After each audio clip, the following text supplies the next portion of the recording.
Picture a city of 2.5 million people, the largest city on Earth, the centre of an empire that spans every continent, every ocean, every time zone. Now picture yourself in that city, 68 years old, with 11 shillings to your name, a pair of hands that no longer work properly, and nowhere to sleep tonight that you can actually afford for much longer. That's London in 1847, the richest city in human history. A place where you could stand on one street corner and watch a duke's carriage splash mud across a boy selling matches for a living. Where the greatest cathedral ever built by English hands rises above neighbourhoods where people die of hunger, quietly and without ceremony, because that is what this city does with dying it considers inconvenient. Where gas lamps have begun lighting the main thoroughfares, while the courts and warrens behind them are so dark and damp that the walls grow moss between the bricks, that you can press your finger against a wall in August and find it cold and wet as a cellar in January, because the sun never reaches those courts at any angle, not in any season, not in any year. I make these history stories, and I'll be honest with you, this one is harder to tell than most. Not because it's gruesome, not because the facts are difficult to find. It's harder because it's invisible.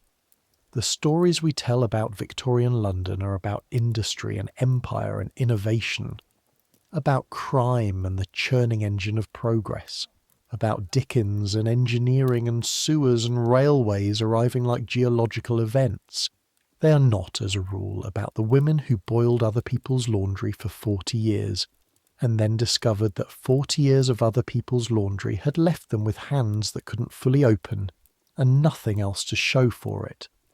They're not about the men who drove coal wagons until their backs gave out, and then found, at 65, that London had absolutely no further use for them.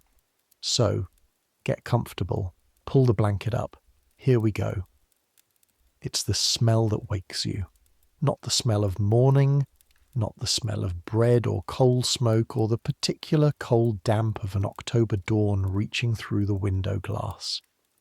It's the smell of the room itself, which has been absorbing lives for 30 years and has achieved a depth of odour that you stopped noticing consciously, except on mornings like this one, first thing, before your nose adjusts and makes its peace with the situation. Boiled cabbage from some distant Tuesday, something sweetish and slightly wrong from the corner where the plaster is separated from the wall and moisture has got in behind it. The smell of something organic happening slowly in the dark. Your own body, which you washed 3 days ago with what remains of a sliver of yellow soap that is now a translucent disc barely the size of a penny coin, which won't be replaced until you decide you can spare the halfpenny, which you haven't decided yet. And beneath all of it, underneath all the competing layers, the cold. Not this morning's cold, though that is bad enough. October, and Mrs. Finch hasn't lit the fire on your floor since last Thursday, says the coal costs what it costs and she can't help that, delivers this information from the doorway of her warm parlour downstairs as though it is a natural fact, like rain, like gravity, with the particular patience of someone performing patience rather than feeling it. No, not just this morning's cold. The cold that has lived in your left hip for 2 winters now, that moved in like a tenant and never left, that has established itself in the joint with a permanence that suggests it considers the arrangement permanent, the cold that sits in your knuckle, joints like something embedded there, something that arrived gradually and belongs now, not a sensation you feel so much as a condition you carry. You open your eyes to a ceiling you know the way you know your own face. The brown water stain in the shape of something, a dog or a coastline or a country you can never quite identify, you've never decided, which appeared in the second winter you were here and has been slowly growing since.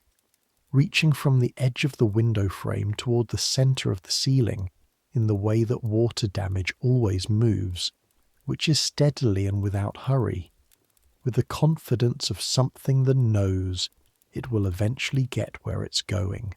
The crack that runs from the far corner down toward the door, which widens by some fraction each winter. The plaster that hangs loose above the door frame, that has hung loose for 4 years now, that has never actually fallen and probably won't in your lifetime, which is a phrase that carries different weight than it used to, which lands differently when you think it than it did 10 years ago, 20 years ago, when your lifetime seemed like a territory extending a reasonable distance forward into the unknown. Your lifetime. You lie there for a moment, just a moment, just one moment of horizontal stillness before the day requires you to begin the sequence of negotiations, because getting up requires negotiations with your body now, a set of daily proceedings that didn't exist when you were 40, when you were 30, when you were a woman who stood for 14 hours at a washtub and still walked home straight-backed through the London streets without giving her body a second thought. The body was just there then, doing what it did, invisible in its functioning the way all machinery is invisible when it works properly. The negotiations proceed as follows. First, you breathe. 2 or 3 deliberate, deeper ones, because your chest is tight in the mornings now, a tightness that occupies the upper part of your lungs and takes its time releasing, that the doctor at the parish dispensary last spring called nothing to worry about, with a face that was saying something quietly different, that you have chosen to interpret as nothing to worry about, because the alternative interpretation leads somewhere you're not prepared to go yet. Then you move your fingers, all 10 of them, or the approximation of moving them that is available to you now. A slow curl and uncurl like something ancient waking at the bottom of cold water. The left hand is worse than the right. 3 of those fingers don't straighten fully any longer. They maintain a slight inward curl as though still holding a grip on something that has been removed, something that was there for so long that the hand has forgotten the object is gone. Phantom grip, the doctor called it, when you could still afford to see the doctor as a private matter rather than a parish matter. A remnant, he said, of extended ringing. 40 years of wringing other people's sheets and shirts and tablecloths and napkins, mostly. You started in service at 13, in a house in St. Giles that you don't think about, and then at another house and another, moving up as girls do if they work hard and are reliable and keep their mouths in the right position, which is mostly closed. Laundry maid, senior laundry maid, head laundress at a house on Russell Square with 5 other women working under you, which sounds grand until you understand that head laundress is a grand way of saying you do what everyone else does, but you're also responsible for when it goes wrong, which it does, in ways that laundry always goes wrong, and always has and always will. Staining, shrinking. The particular catastrophe of white lace and a moment of inattention. The feel of a mistress's expression landing on you from across the room when something that was perfect has been made less than perfect on your watch. The sheets have to come from somewhere. That is the thing the great houses prefer not to examine. The sheets, the tablecloths, the heavily starched and ironed shirts that indicate to all observers that a household is what it should be. These things have to come from somewhere, and the somewhere is women like you, in rooms like this or larger ones, with water that is always either too hot to bear comfortably or not hot enough to do the work properly, with red and cracked hands and backs that have begun to register the accumulated weight of years in the same register as the weather. You ease yourself upright. This takes longer than it should. The mattress, your mattress, which you purchased yourself with 3 months' savings during your last year at Russell Square, and brought to Mrs. Finch's wrapped in newspaper like something precious, which it is, which it was. The mattress has become unhelpful in the way that all soft things become unhelpful over time when what you need is resistance. Too soft. It cups around you instead of supporting you, and rising in the morning means pushing up against that cup, which is the work of several muscles in your lower back and both hips, and one of which is loud about it. Your back registers its precise opinion of the mattress, of the morning, of the year 1847 clearly and without ambiguity. You sit on the edge of the bed. Your feet don't quite reach the floor flat. The bed is too high, or you've gotten shorter, one or the other, or both. This is not a question you choose to investigate, and so you lower yourself that final inch onto feet that receive you with the muffled complaint of things that have been carrying weight for 68 years, and have not been adequately thanked for it. Cold floor. The boards under your bare feet are bare boards, because you had a rag rug until last spring, and the rag rug went the way of several other things that had residual value. Sold to the rag and bone man who works Pickering Lane on Tuesday mornings, who paid you 4p, which you took, because 4p is 4p and the rug was a comfort, and this is what selling comforts for survival costs you, which is not just the money, but the comfort. The room is small enough that you can see all of it without turning your head significantly. The bed, the single chair, the small table where you eat and where you have arranged your belongings with the particular deliberateness of someone who has very few things and therefore knows exactly where each of them is. The bowl, white with a small crack across its face.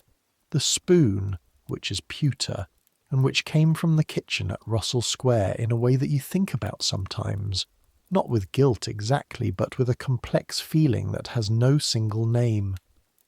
The tin that holds your money, small and dented, with a lid that requires a slight pressure to the left to open. The small mirror with the crack running diagonally across its lower half, which came from your mother's house, and is the only object in this room that comes from anywhere that could be described as a past rather than simply accumulated necessity. The washstand with its basin, white with a blue flower pattern going grey at the rim where the paint has worn down through years of fingers, your fingers and the fingers of everyone who occupied this room before you and who will occupy it after. The window faces the back of the building opposite, approximately 18 inches of grey London brick, wet now from yesterday's rain, with a mossy seam along the mortar line where moisture has found its permanent residence.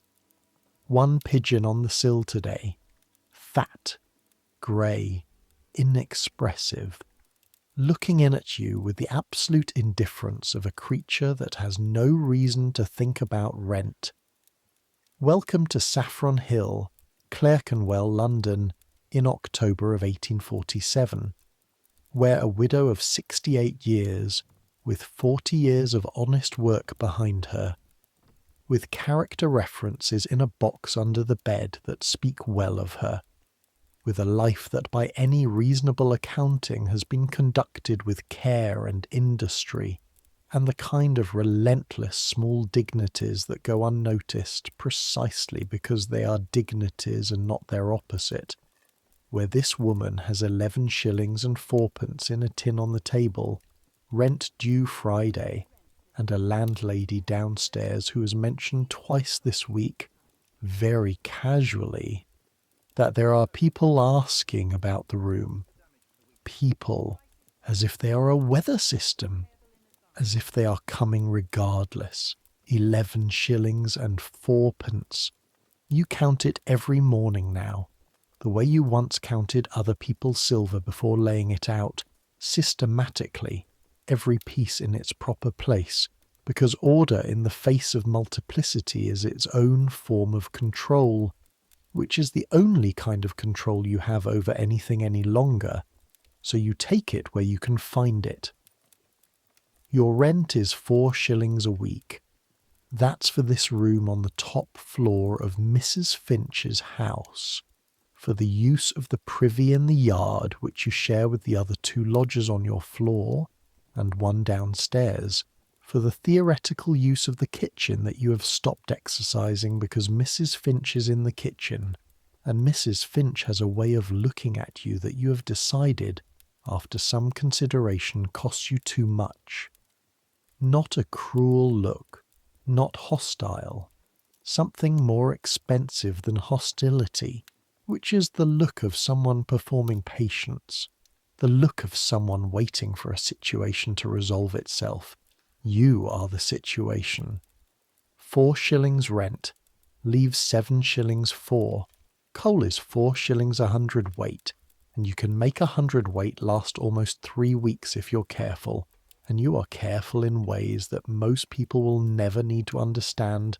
Careful with the damper and the timing and the particular art of making a small fire carry the work of a larger one. You'll need coal soon, 1 shilling this week, 6 shillings 4. Food. A loaf of bread is 10p fresh, 8p yesterday's, 6p the day before. You buy day before bread. The day before bread from the baker on Farringdon Road is denser in the middle than fresh bread, which means your teeth, which are not what they were, 3 gone in the back on the left side, 1 on the right. Your teeth have to work at it, which means you soak it, in water mostly. Sometimes in the thin broth you make from a bone, one of the small bones from the butcher on Leather Lane, which the butcher's boy sells for a halfpenny from a bucket kept by the door, bones that still have a trace of marrow, enough to make the water taste of something. 1 shilling 6 for food this week if you're careful, 4 shillings 10 remaining. But rent is due Friday, and it is Tuesday. So what you actually have is 4 shillings 10 until Friday, at which point 4 shillings will be needed for rent, leaving 10p. 10p.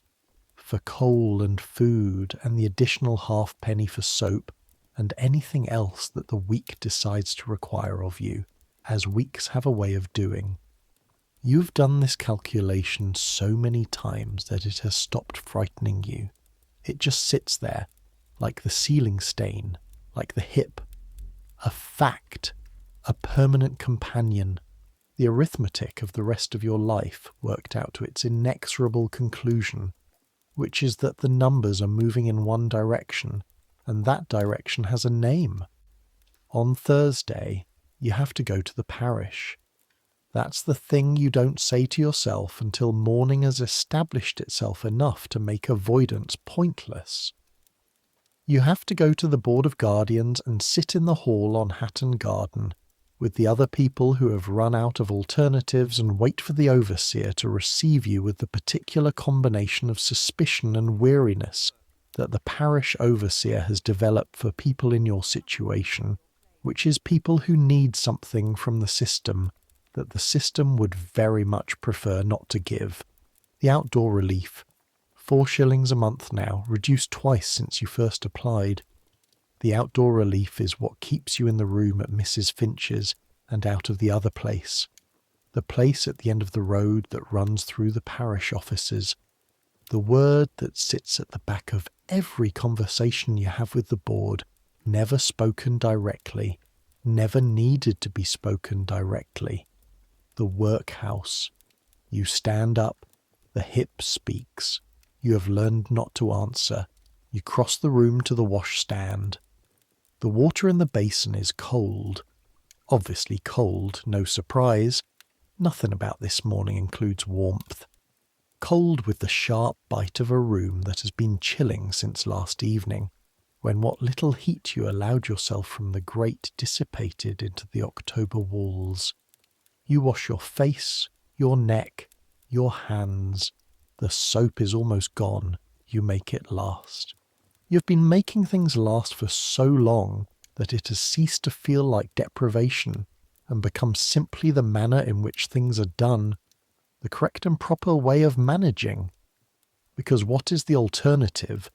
which is waste, which is what people with plenty do, and which is a luxury as inaccessible to you now as the silk dresses in the shop windows on Oxford Street, and just as irrelevant. The cold water on your hands makes the left one ache from the wrist to the first knuckle of each curled finger, a steady, moderate, entirely familiar ache that has been with you so long it's almost companionable. Almost. You dry your hands on the cloth hanging from the washstand rail. Careful. The skin on your hands cracks in cold weather now, has been cracking since you stopped having the sustained warmth of laundry work to keep the hands in use. And cracked skin on working hands is an old problem, one you know the edges of, one you navigate with the experienced attention you bring to everything that requires navigation.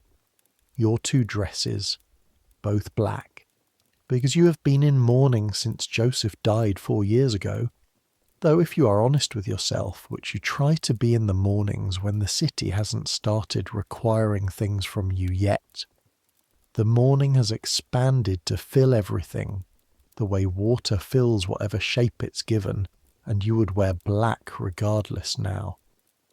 There is a logic to it. Black does not show what black does not need to show.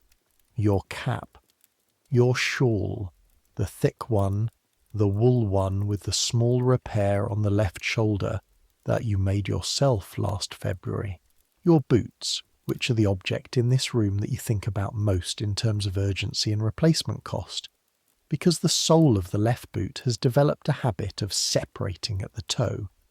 You've addressed this with a small nail and a very precise application of will, which functions adequately on dry days and fails on wet ones, letting water in at the toe of your left foot, which combined with the hip and the cold floor means that walking in rain is now a thing you undertake with a particular kind of steady, expressionless grimness, which you have decided to consider one of the small dignities available to you, the dignity of continuing anyway, without commentary, without complaint, because complaint is expensive in all the ways that matter.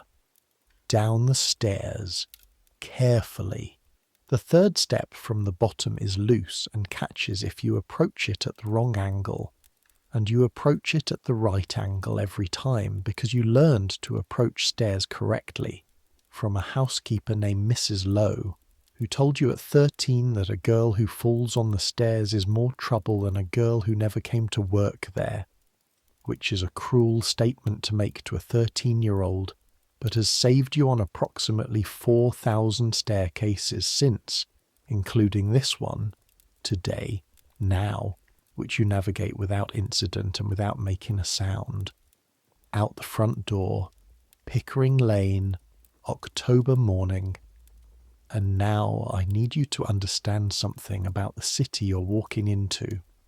Because if you're going to feel any of what happens today, you need to understand the particular nature of London in 1847, which is not the London of tourism or architecture or the great narrative of Victorian progress. It is the London of density, of human beings in extremely close proximity, generating all the warmth and all the smell and all the noise that human beings generate when there are very many of them and very little space between them.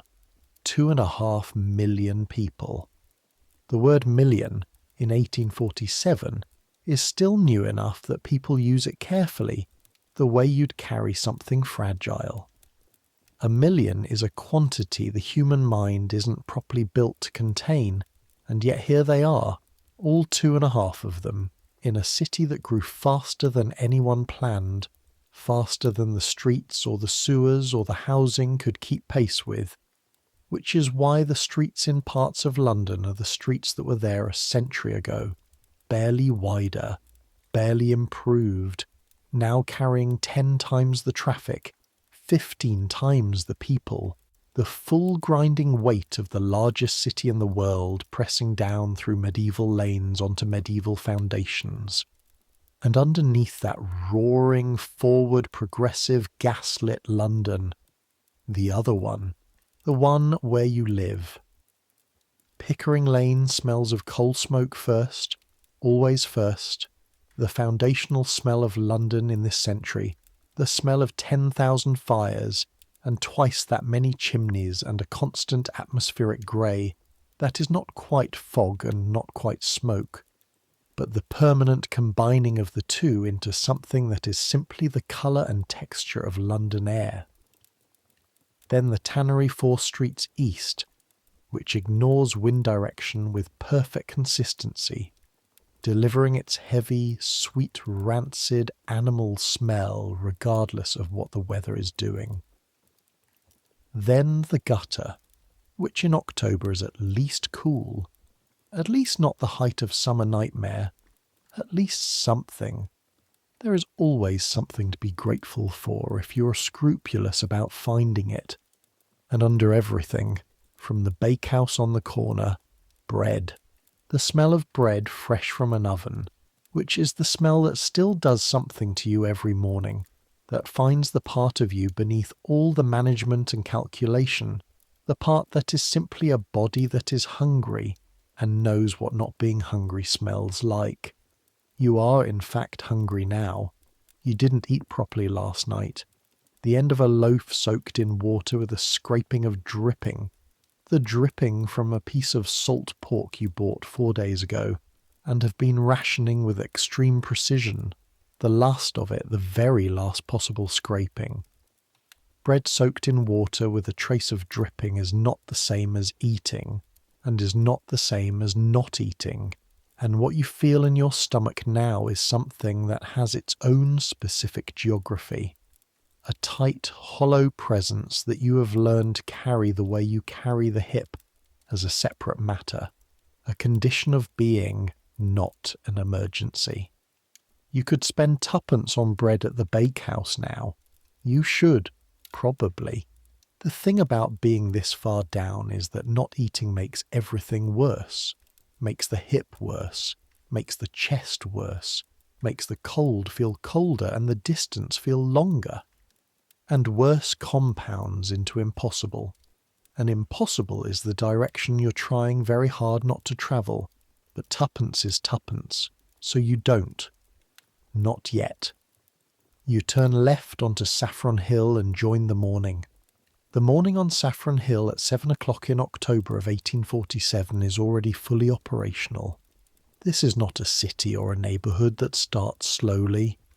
The density of life here means that the day begins before first light for a great many of its residents, and is underway completely by the time any daylight arrives to observe it.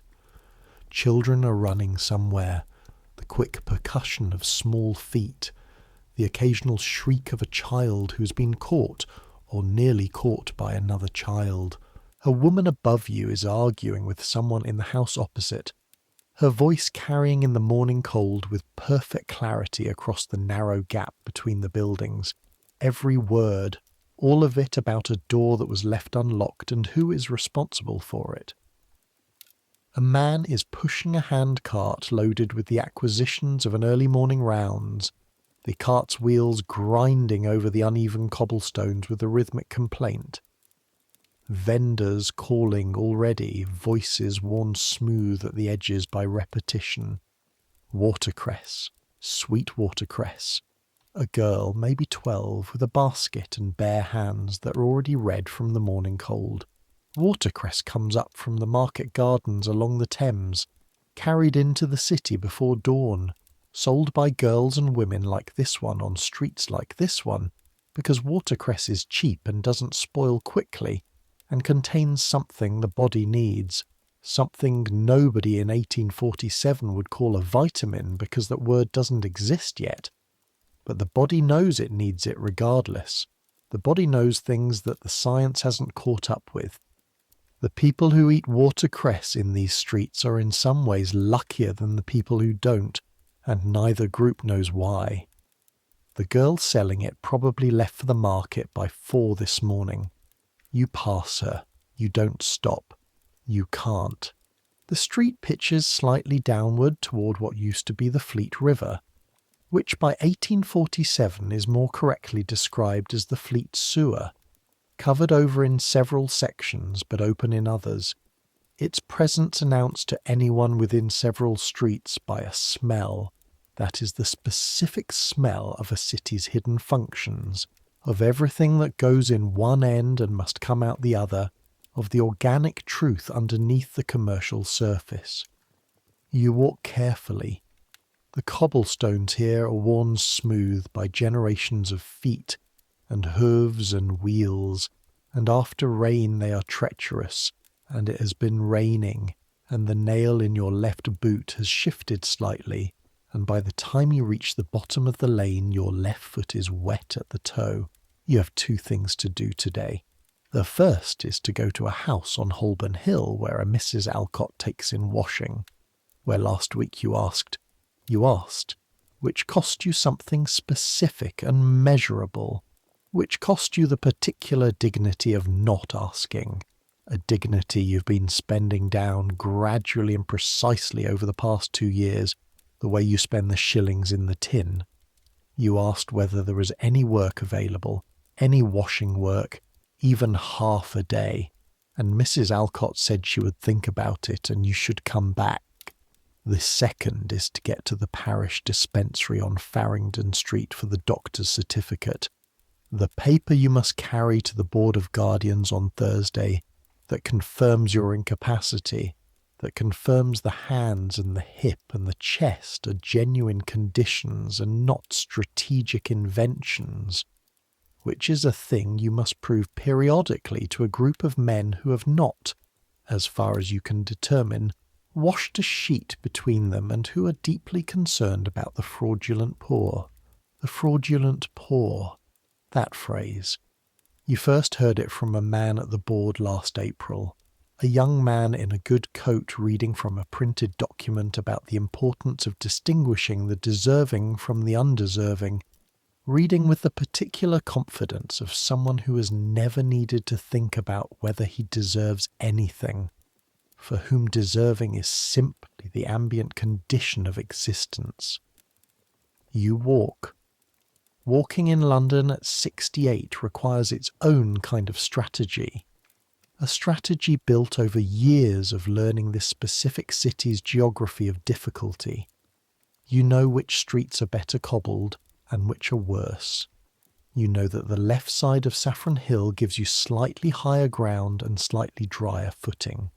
You know to give way at corners, not because you are obliged to, but because not giving way means contesting space with people who are younger and faster, and who will win, and who will sometimes not even register having won, who will pass through you in the way that the city passes through the people it has finished with, barely noticing the transaction, invisible.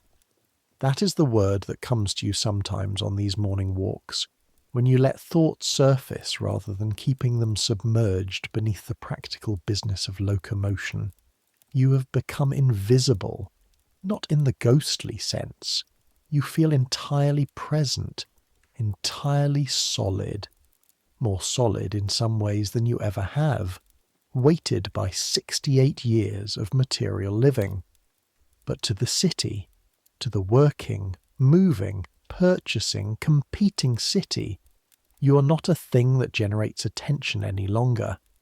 The young men with their quick commercial strides don't see you. The women your daughter's age, managing their mornings with one eye on their children and one eye on their errands, don't see you. The vendors don't call to you because you do not look like someone who buys, which you mostly aren't, and commerce knows this efficiently, the way it knows everything. There was a time when you were noticed. Not greatly. You were never a woman who attracted great notice. But there was a time when you were part of the machinery in a way that registered, when your cap and your apron and the particular set of your movement through the streets marked you as something performing a function, when you had a position and a purpose and a household that required your specific knowledge and specific hands.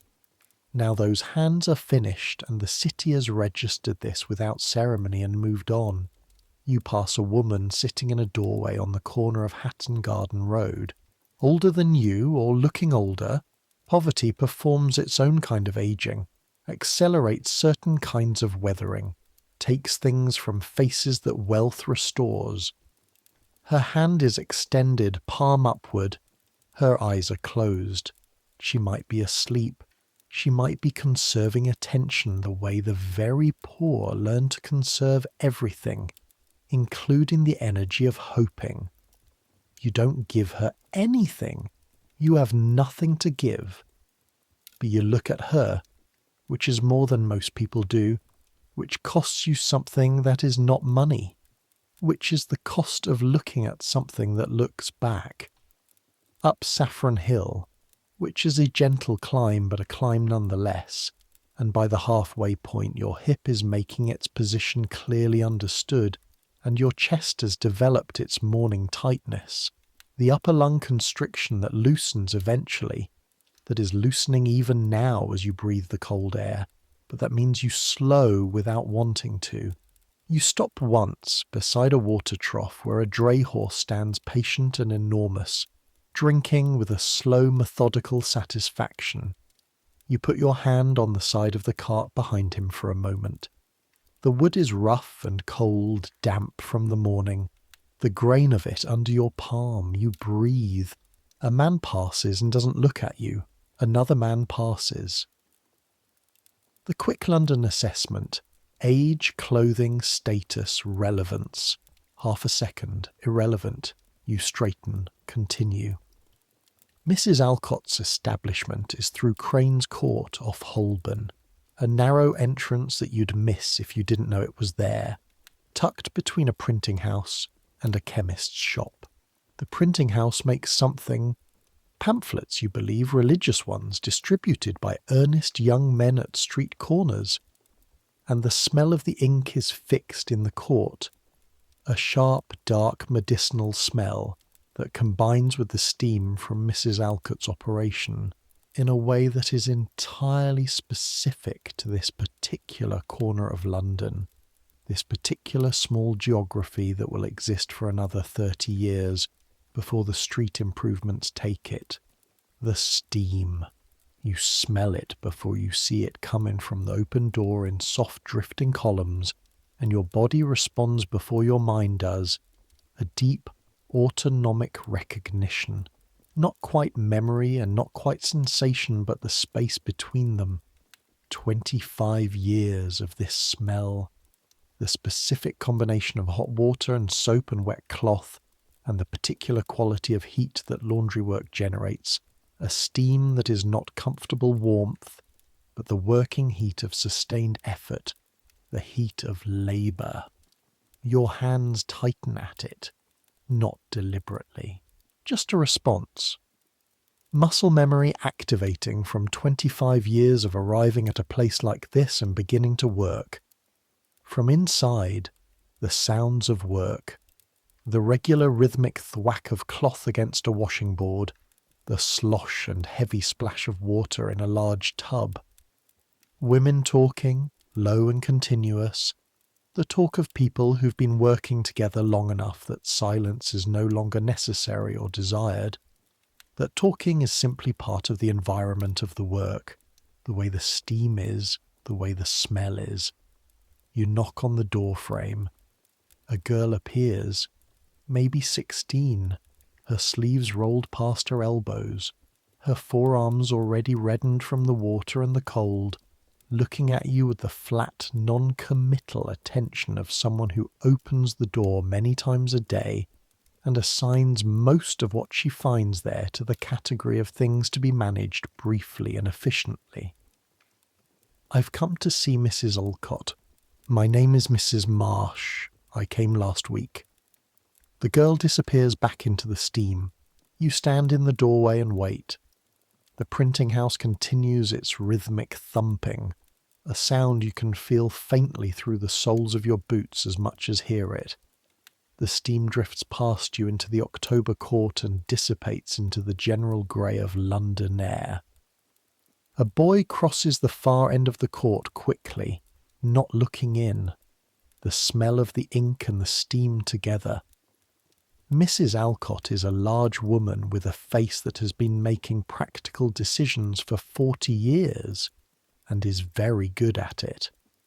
She appears in the doorway filling most of it, drying her hands on an apron that is wet through, and therefore not drying anything, which is the condition of aprons in laundry establishments, always wet, always technically drying.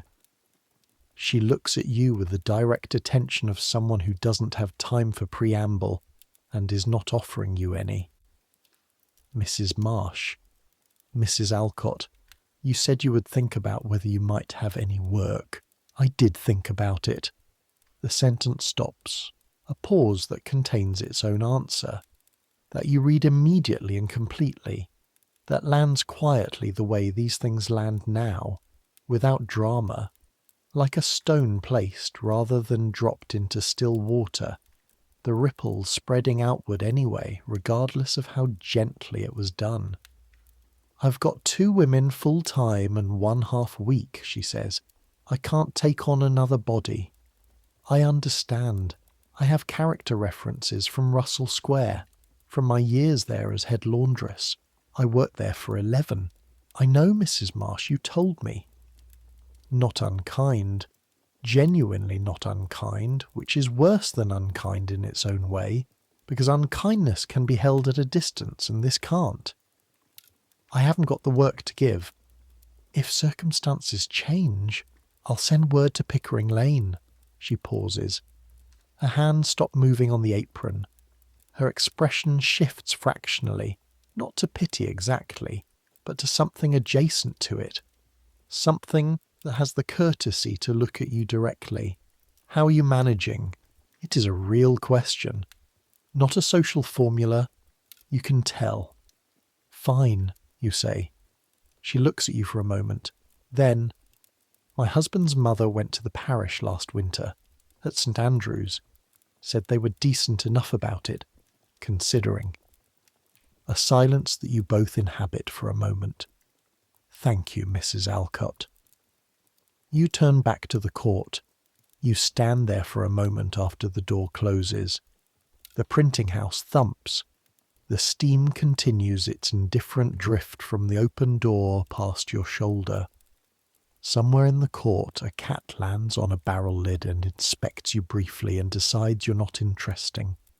Her husband's mother went to the parish. She said it as if it were a reasonable next step. A manageable thing. Something a person does and survives and continues after. She said it with actual kindness, which you recognise for what it is, which is a gift, which cost her nothing, and which you cannot afford to reject. She is right. You know she is right. You have known she's right for some considerable time. The word that lives underneath the word parish is workhouse. When people in 1847 say someone went to the parish, the workhouse is present in the sentence even when it isn't spoken, the way a river is present in the sound of water even when you can't see it. The outdoor relief of 4 shillings a month reduced twice in 2 years is the thing that keeps you out of the other thing. The thing the parish gives you to avoid having to give you the larger thing. And the outdoor relief depends on the board, and the board meets Thursday, and you need the doctor's certificate first. You begin walking again. The dispensary on Farringdon Street is down the hill and north, a walk of about 20 minutes in ordinary circumstances, 30 in yours today, with the hip and the wet boot and the chest. The street opens up as you leave the tight courts of Saffron Hill and reach the broader commercial thoroughfares, and with the opening up comes the full sensory weight of London in mid-morning, the noise of it, the layered overlapping cacophony of iron wheels and horses' hooves and human voices, and the sounds of trade being conducted in every conceivable register. The street vendors crying their wares in voices sharpened by years of competing with everything else. The sound of a saw somewhere in a workshop above a shop front. The sharp crack of a carter's whip. The distant bell of a church, St. Andrew's, you think, by the pitch of it, marking the half hour. The smell shifts as you walk, coal smoke and hoarse, and the particular sharp, wet smell of London stone that has been rained on, and the occasional sweetness from a coffee-house doorway, the smell of coffee and tobacco and warm interior space drifting out into the street like an invitation you cannot accept. Coffee is 4p a cup. You have not had coffee since. You don't remember precisely when. Before Joseph died. Before the Russell Square position ended. Before the sequence of small descents that brought you here. Each one manageable in itself. Each one reasonable in isolation. Adding up to something that is not manageable and is not reasonable, but which is simply where you are. On Farringdon Street, a man is distributing handbills. He presses one into your hand without looking at you properly. You look at it. It is from a society. The Society for the Relief of Distress Among the Industrious Poor, it says across the top, in confident black type. Below that, information about an office on King William Street where cases of deserving poverty may be presented to a committee. You fold it carefully and put it in your pocket because you have learned to keep everything that might have future use, every piece of paper, every possibility, because possibility is a resource like coal and like soap and like the shillings in the tin, and you do not throw it away. The parish dispensary is a building you know. A long, low building set back slightly from the street, with a door that is always open, and always producing a current of cold air that smells of carbolic and old paper, and the specific institutional smell that all parish buildings share, which is the smell of necessity conducted without comfort, the smell of services rendered at minimum cost. Inside, a waiting room. Wooden benches along both walls, most of them occupied. 8 or 9 people waiting already, a range of ages and conditions, most of them not looking at anything in particular, in the particular unfocused posture of waiting room endurance. You find a space on the bench near the far wall and sit down.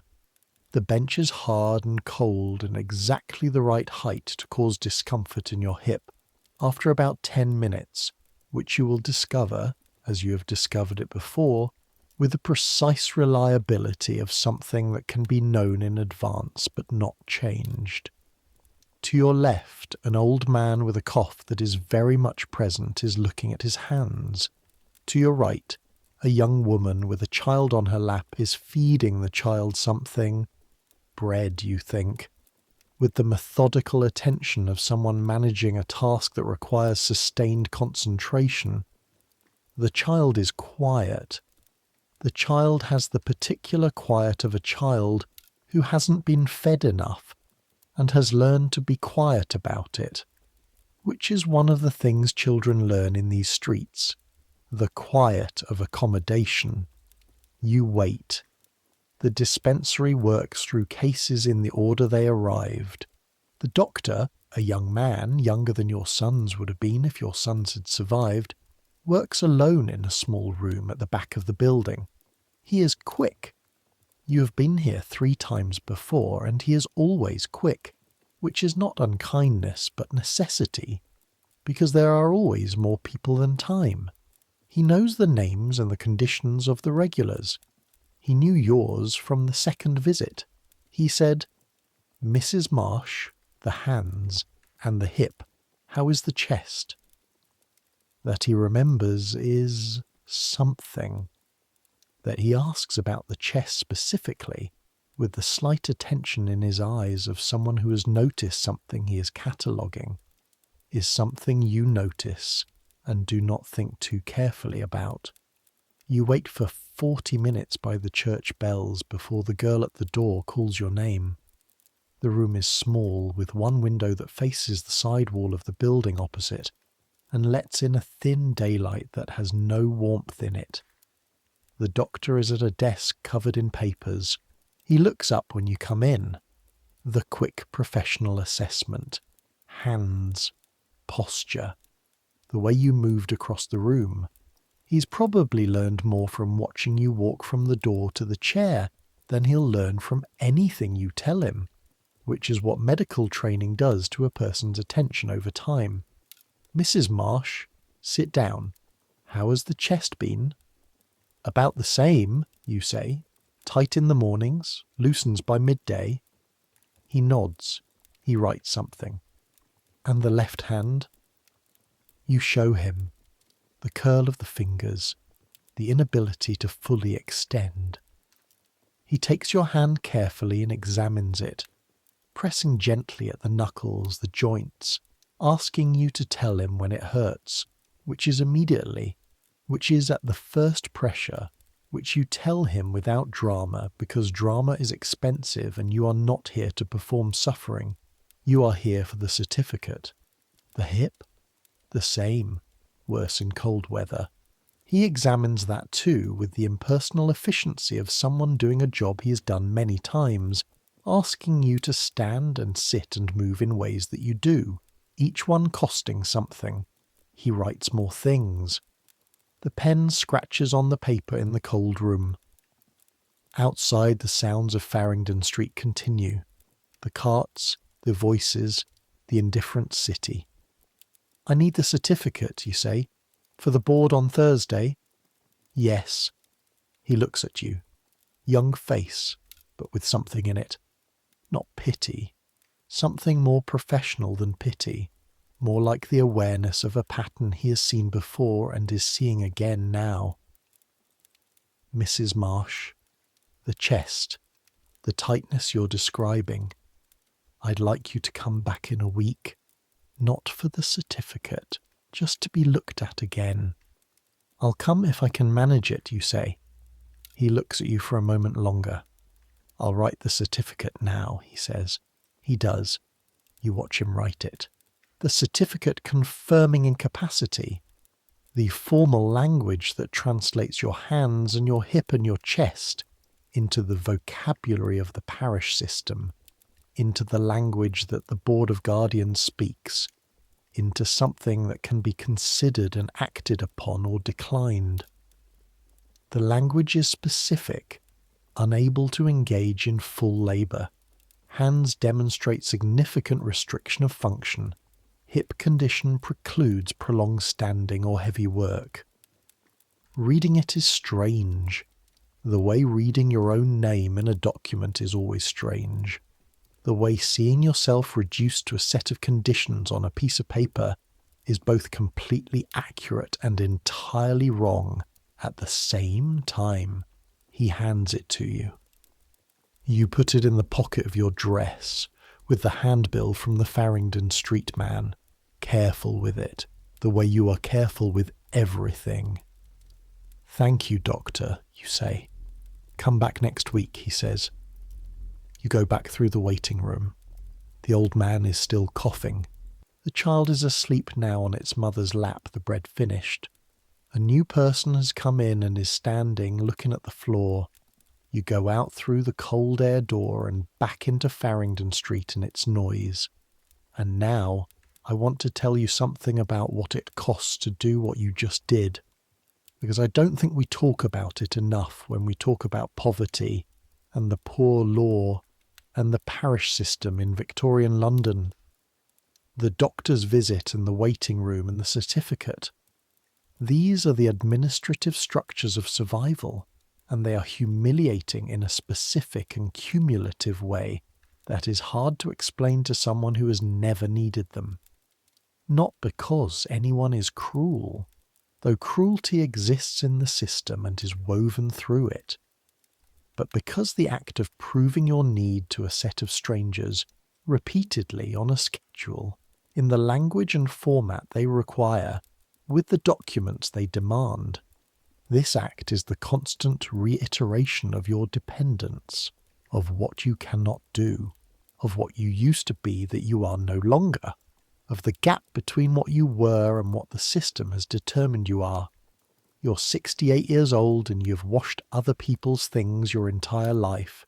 You've been reliable and careful and honest, and you have tried very hard. And the administrative language of the parish in 1847 has a word for what you are now, which is case. You are a case. A deserving case, if the board agrees, which means a case that gets 4 shillings a month and the doctor's certificate and the form to fill in, as opposed to an undeserving case, which means nothing. Or the workhouse, which in 1847 means something so close to nothing as to make the difference academic. You walk. It is now past mid-morning. The light on Farringdon Street is the thin, grey, entirely honest light of a London October, which provides illumination without pretension, which shows things as they are without the assistance of warmth or shadow. You have not eaten today. Your left foot is cold from the toe. Your hip is making its presence known in the way it does after a period of sitting, which is with a particular grinding sharpness on the first few steps that settles into the usual ache after you've been walking for a minute or two. You have the certificate in your pocket and no immediate task until Thursday morning, and the rest of the day extending ahead of you like Farringdon Street itself, long and busy with other people's purposes. You could go back to Pickering Lane, go up to your room and sit in it. Do the small mending work you've been keeping for quiet hours. There's a pair of stockings that need attention, and the shawl's repair could use reinforcement. Go back to the room and count the shillings again, and wait for Friday in the particular suspended way that the very poor learn to wait, which is efficiently, which is without waste. But it is not raining yet, and your boots are currently only damp at one toe, and the morning's available and the city is available, and you are still in it, still part of it in the only way available to you, which is walking through it, which is the oldest and most democratic relationship a person can have with a city, available to everyone with 2 feet and the will to use them. So you walk north and west along Holborn, toward the city proper, because there is something you want to look at, something you've been walking past your whole life, and which today, with the day stretched out before you, and nothing requiring your presence until Thursday, you want to look at properly. Not with the compressed, purposeful glance of someone passing through on the way to somewhere, but really look the way you used to look before the arithmetic of survival made everything else peripheral. Holborn in mid-morning is one of the great London streets, broad by the standards of this city's older areas, running east-west across the top of the city's commercial heart, carrying everything, trade carts going to and from the markets, private carriages and hackney coaches jostling for position, men on horseback picking their way through the foot traffic, pedestrians of every description navigating the shared space with the practiced adaptability of Londoners who've been navigating this specific kind of density for centuries and have built it into their bodies. The unconscious weaving and yielding and timing that allows 2.5 million people to move through streets that would barely fit a quarter of them if anyone stood still. The noise on Holborn is tremendous, a volume that you feel physically, that enters through the ears and settles in the chest. The compound sound of iron-shod wheels on stone and horses' hooves and human voices at the pitch required to be heard over everything else, which is a significant pitch, which is why London voices in these streets have a particular quality of projection, why Londoners speak with their whole chests in a way that marks them out when they go elsewhere.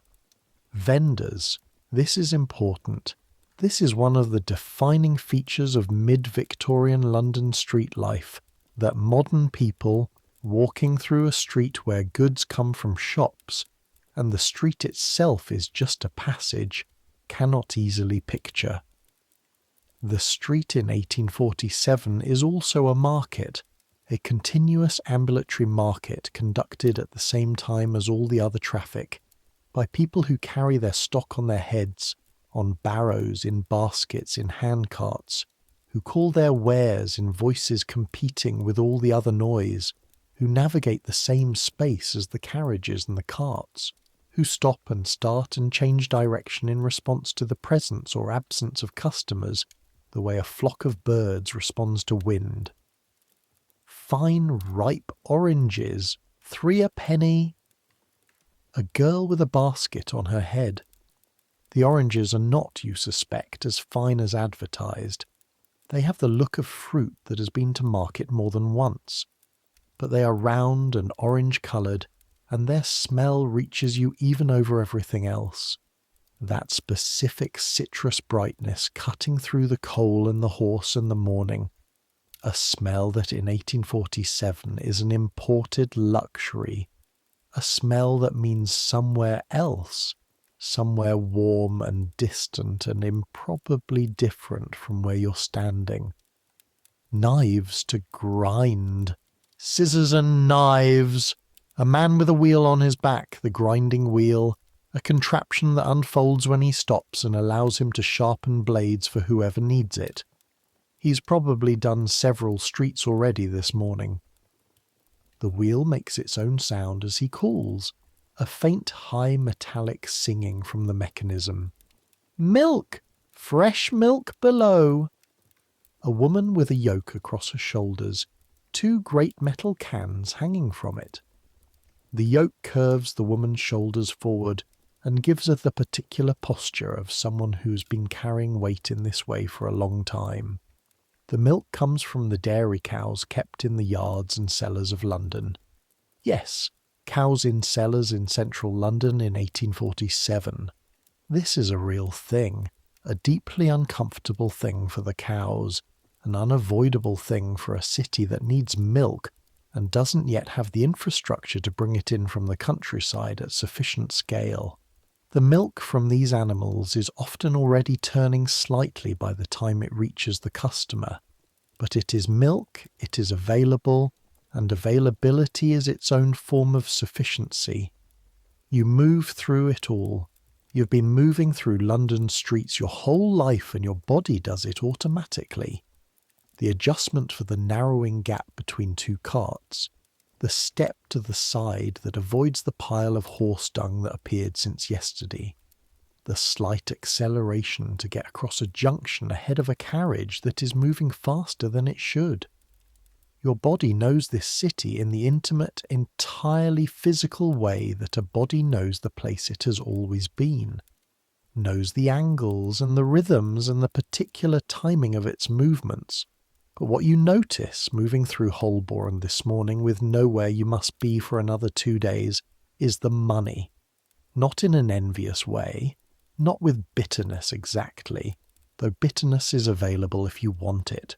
Just an observation, the kind of factual noticing that comes with 68 years of being in a city and knowing how it works.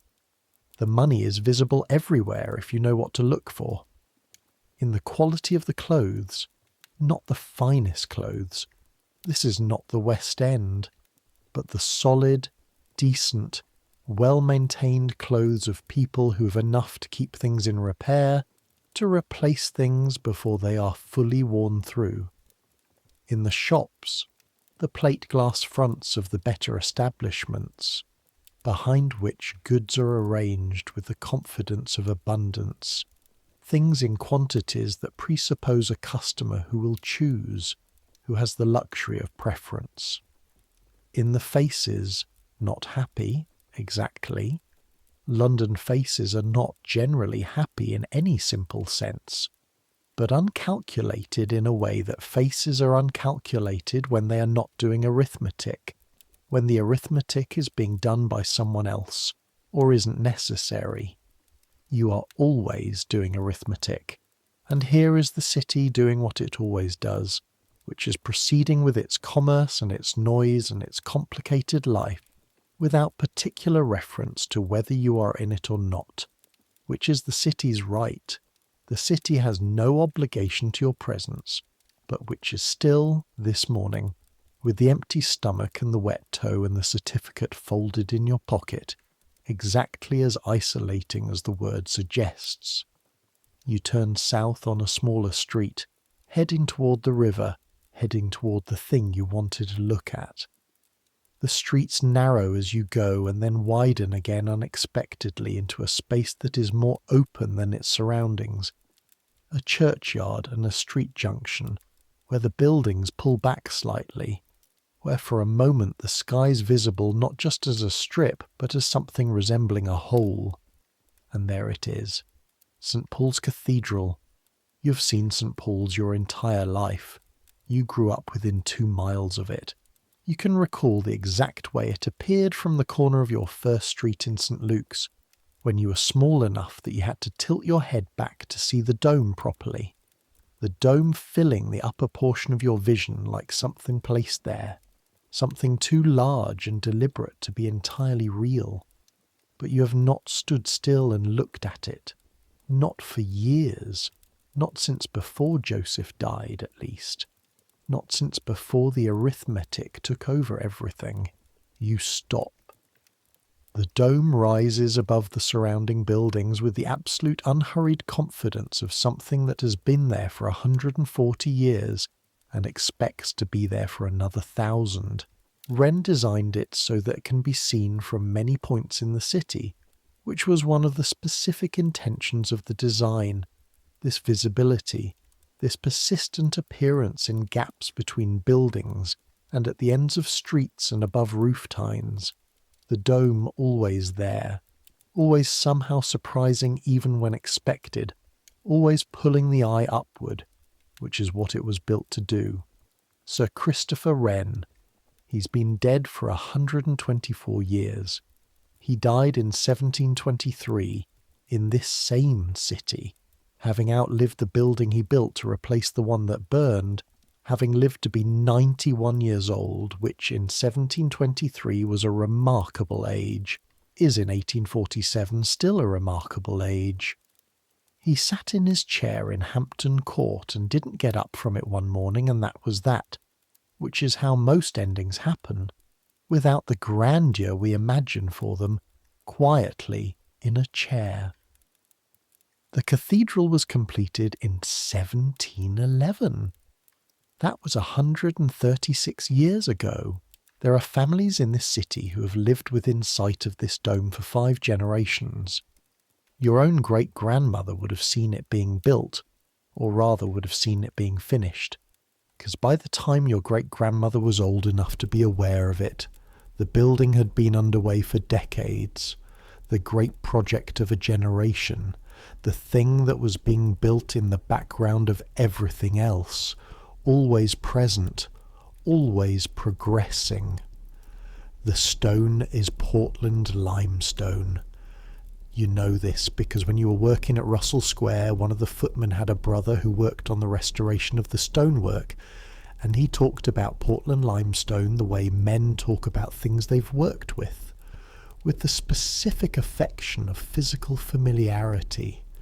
Portland limestone, he said, is the colour of clouds when they're about to mean something, which you thought was a strange way to describe a building material, but which you have thought of every time you've looked at the cathedral since. Clouds when they're about to mean something. That's what it looks like now in the October morning light. The dome catching the grey sky and reflecting it back slightly warmer, slightly more solid. The great ball on top catching a thin gleam from the direction of the east. The men who laid those stones were alive when your grandfather was a boy. That's the thought that always strikes you when you stand here. That recent, that real. Not ancient history, human history, Hands and mortar and the physical labour of specific men who had names and who ate something for dinner and who went home at the end of the day with stone dust on their clothes. You stand there for 5 minutes, maybe 10. The city moves around you, people going past with the quick, purposeful movement of people who are somewhere between point A and point B and who do not need to stop at any point along the way to look at anything. People for whom St. Paul's is a fixed feature of the background, present and unexamined the way all fixed features are when they've been there your whole life. A boy runs past very fast, nearly clips your elbow, doesn't stop or acknowledge it. A woman comes out of a door near you and begins pulling it closed behind her, with the particular determination of someone who has something specific to do and knows precisely where she's going to do it. A pigeon lands 3 feet from your boot and inspects the ground for something, finds nothing, moves on. The city is completely indifferent to what you're experiencing standing here, which is not what most people would call happiness, because it has underneath it the facts of Tuesday morning, the certificate, the tin, the rent, Friday, the board on Thursday, all of it, but which is something, which is the particular feeling of being present in a beautiful thing, of being inside a city that contains, along with all its horror and its grinding, this. Your mother brought you here once when you were 7 years old and took you inside, and the interior of St. Paul's when you are 7 years old and have never been in anything larger than the church in St. Luke's is an experience that is very close to what people mean when they use the word transcendent, which is the experience of space so large it exceeds your category of space.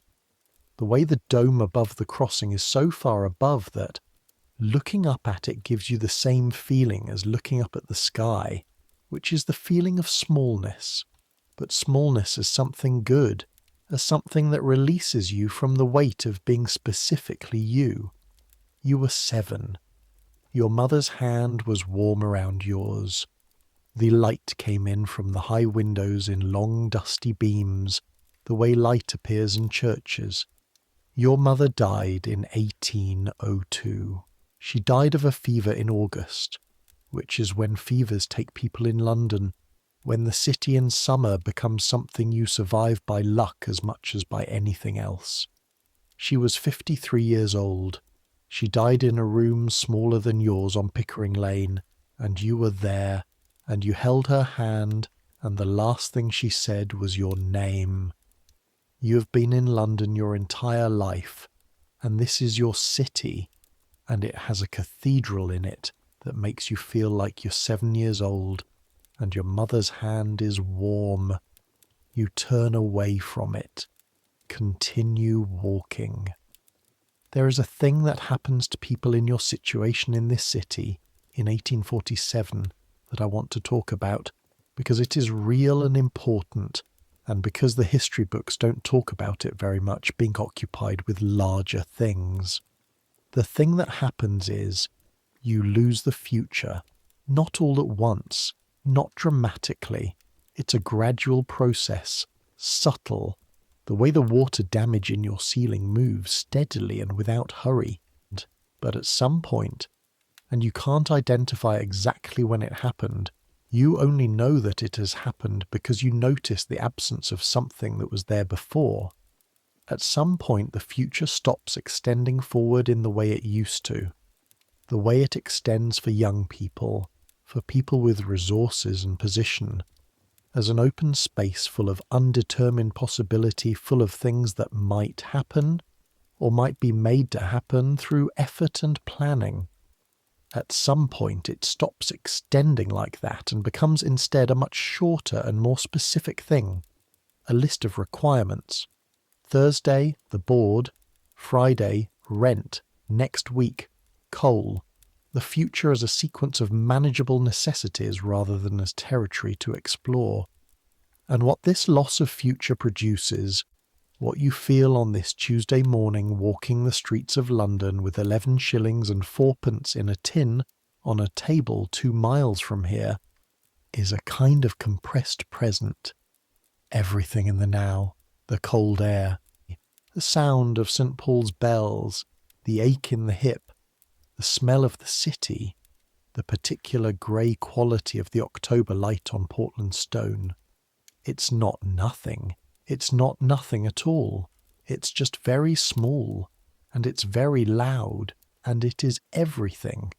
You head south, toward the river, because the river is always there, and because the river is the one thing about London that has remained constant across every version of this city you've ever known, which is several versions now. The river through all of them, carrying everything. The streets near the river are different from the streets above.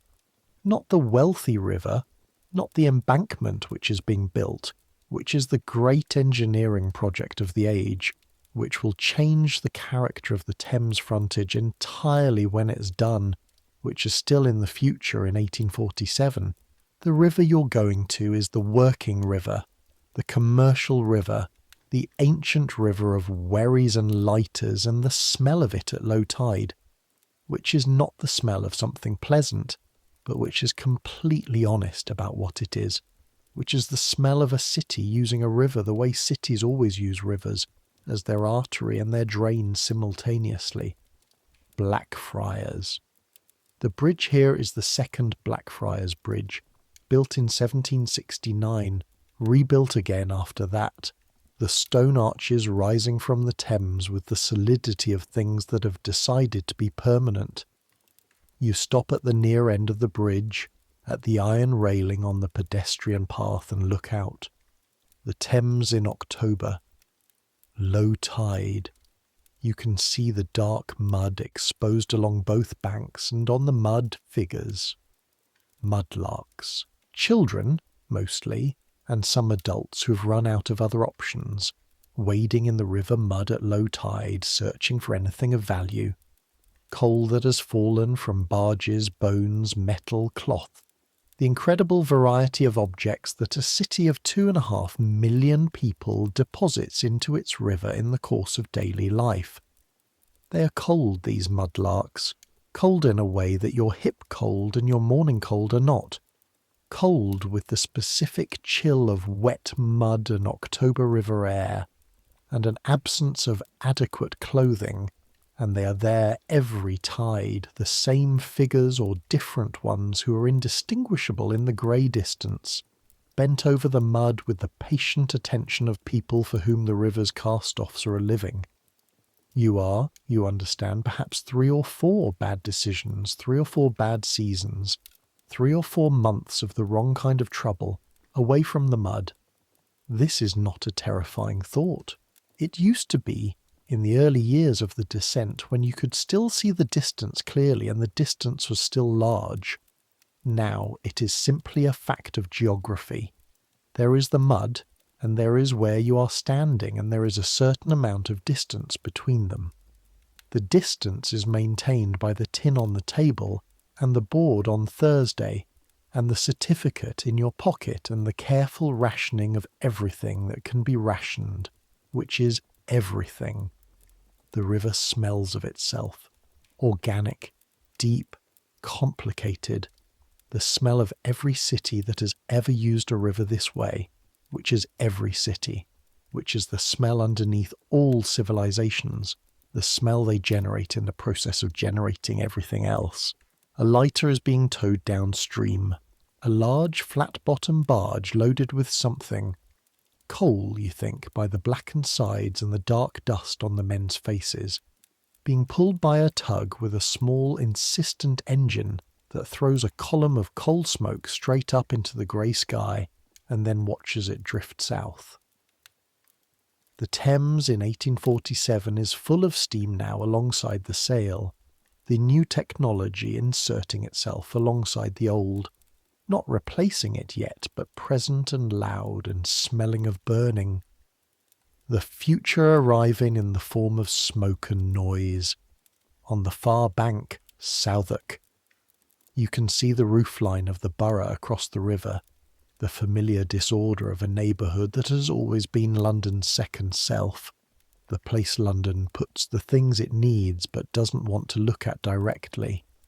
The tanneries, the factories, the workshops for trades too loud or too smelly for the city proper, the prisons still there across the river, though the Marshalsea, the great debtors' prison that Dickens's own father was imprisoned in when Dickens was a child. That one closed 3 years ago.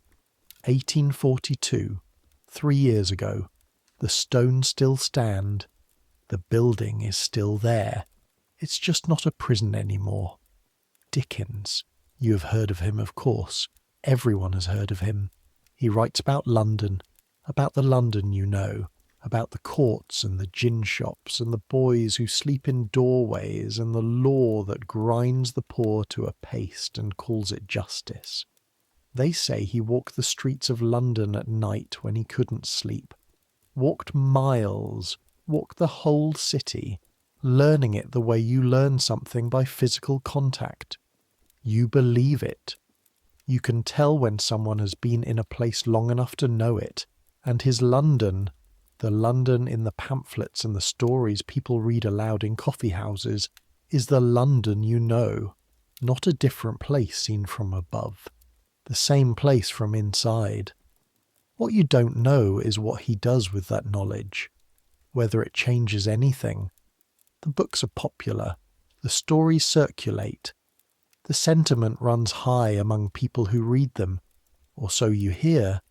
People weeping over fictional children who are cold and hungry, while actual children are cold and hungry in the street outside their windows. Whether the weeping connects to anything, whether the recognition produces anything beyond itself.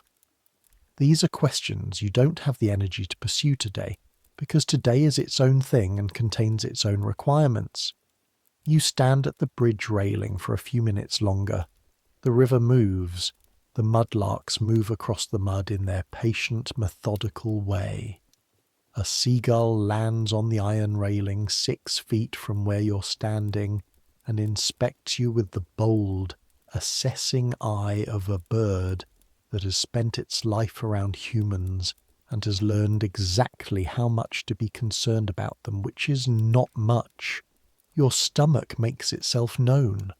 The hollow tightening has progressed from background to foreground over the course of the morning, and the smell of something being cooked somewhere, something with meat in it, the kind of smell that travels in cold air with the efficiency of a message, is doing nothing to help. You should eat. You know you should eat. The body that is carrying you through this day requires fuel the same as a furnace requires coal, and you've given it very little since yesterday. There is a stall at the near end of the bridge approach that sells hot food. You've seen it here before, have walked past it many times. A woman, substantial and capable looking, with a brazier over which she cooks something in a pan and sells it from the counter of the stall. You walk toward it. The smell gets better as you approach, something with onions, something hot. The smell of cooking in cold air which has its own quality distinct from cooking in warmth. Sharper, more immediate, more urgently desirable. You look at the board nailed to the front of the stall. Hot boiled eels. 2d a bowl. You have 2d. You have considerably more than 2d, in fact. You have the 11 shillings and 4d.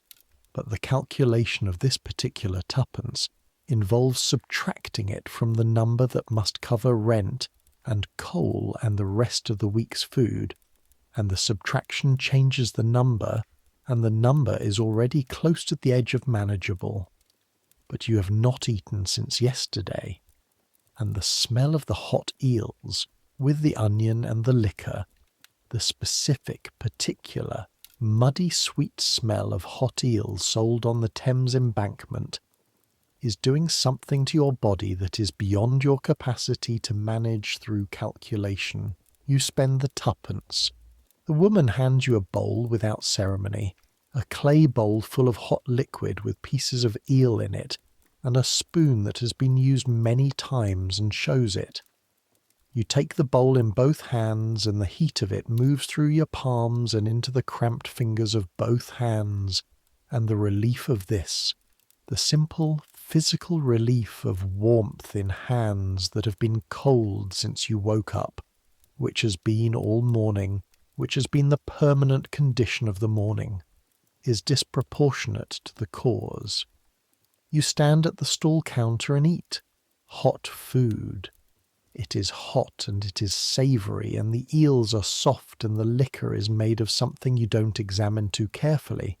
Parsley and stock and the river, essentially, but hot and salt and filling, and you eat it all, the entire bowl, and the warmth of it moves down through your chest and into your stomach, and the hollow there contracts slightly, not full, not satisfied in the way that full would satisfy, but addressed, acknowledged. Something has been done about the hunger, which is not nothing. Cold morning, the woman says, not to you specifically, to the general morning, to whoever is standing at her stall. Very cold, you agree. She nods. She's already ladling something else for someone else. Her attention distributed across the multiple tasks of running a small stall in the midst of a busy street, which requires a kind of fragmented, efficient attention you recognize. You hand the bowl back. You walk on. The morning is now past 11 by the church bells, and you have the doctor's certificate and the handbill in your pocket, and you have eaten, and the rain that has been threatening all morning has not yet come, and the cold is bearable, and the river is still the river. The situation is what it is. The tin is on the table. Thursday is Thursday. You turn east along the river path, which is not the fine embankment that will be here in 30 years, but the rough working river edge, with its smell of mud and pitch and cold water, with its sounds of loading and unloading, and the voices of the watermen who have been working these few hundred yards of water since before London was London, or so it feels. The watermen being perhaps the most ancient feeling occupational class in the city, their whole lives conducted on the same stretch of river their fathers worked, and their fathers' fathers, reading the Thames the way a farmer reads land, knowing its moods and its tides and its dangerous places and its shortcuts. There is a waterman here, old, sitting on an upturned crate near his wherry, eating something from a cloth. His face has the specific weathering of a life spent outdoors on water, a texture that is not quite skin in the normal sense, more like something that has been worked and worn and worked again. He looks at you, not with the passing glance of the street, but with the directness of someone who spends his days assessing who might want a boat and whether they can pay. Not going across today, you say, before he can offer. He nods. Fair enough. He goes back to his food. You continue along the bank, past the wharves, past the activity of unloading, a lighter nuzzling up against a wharf, men in the familiar work posture of heavy lifting, bent and adjusted, the whole body organised around the weight of what's being moved, the particular economical grace of people doing hard physical work they know completely. Barrels. Great heavy barrels being rolled with a controlled momentum of objects that have been convinced to help in their own transportation. The sound of the barrels on the wharf planking, a low, resonant, rolling sound.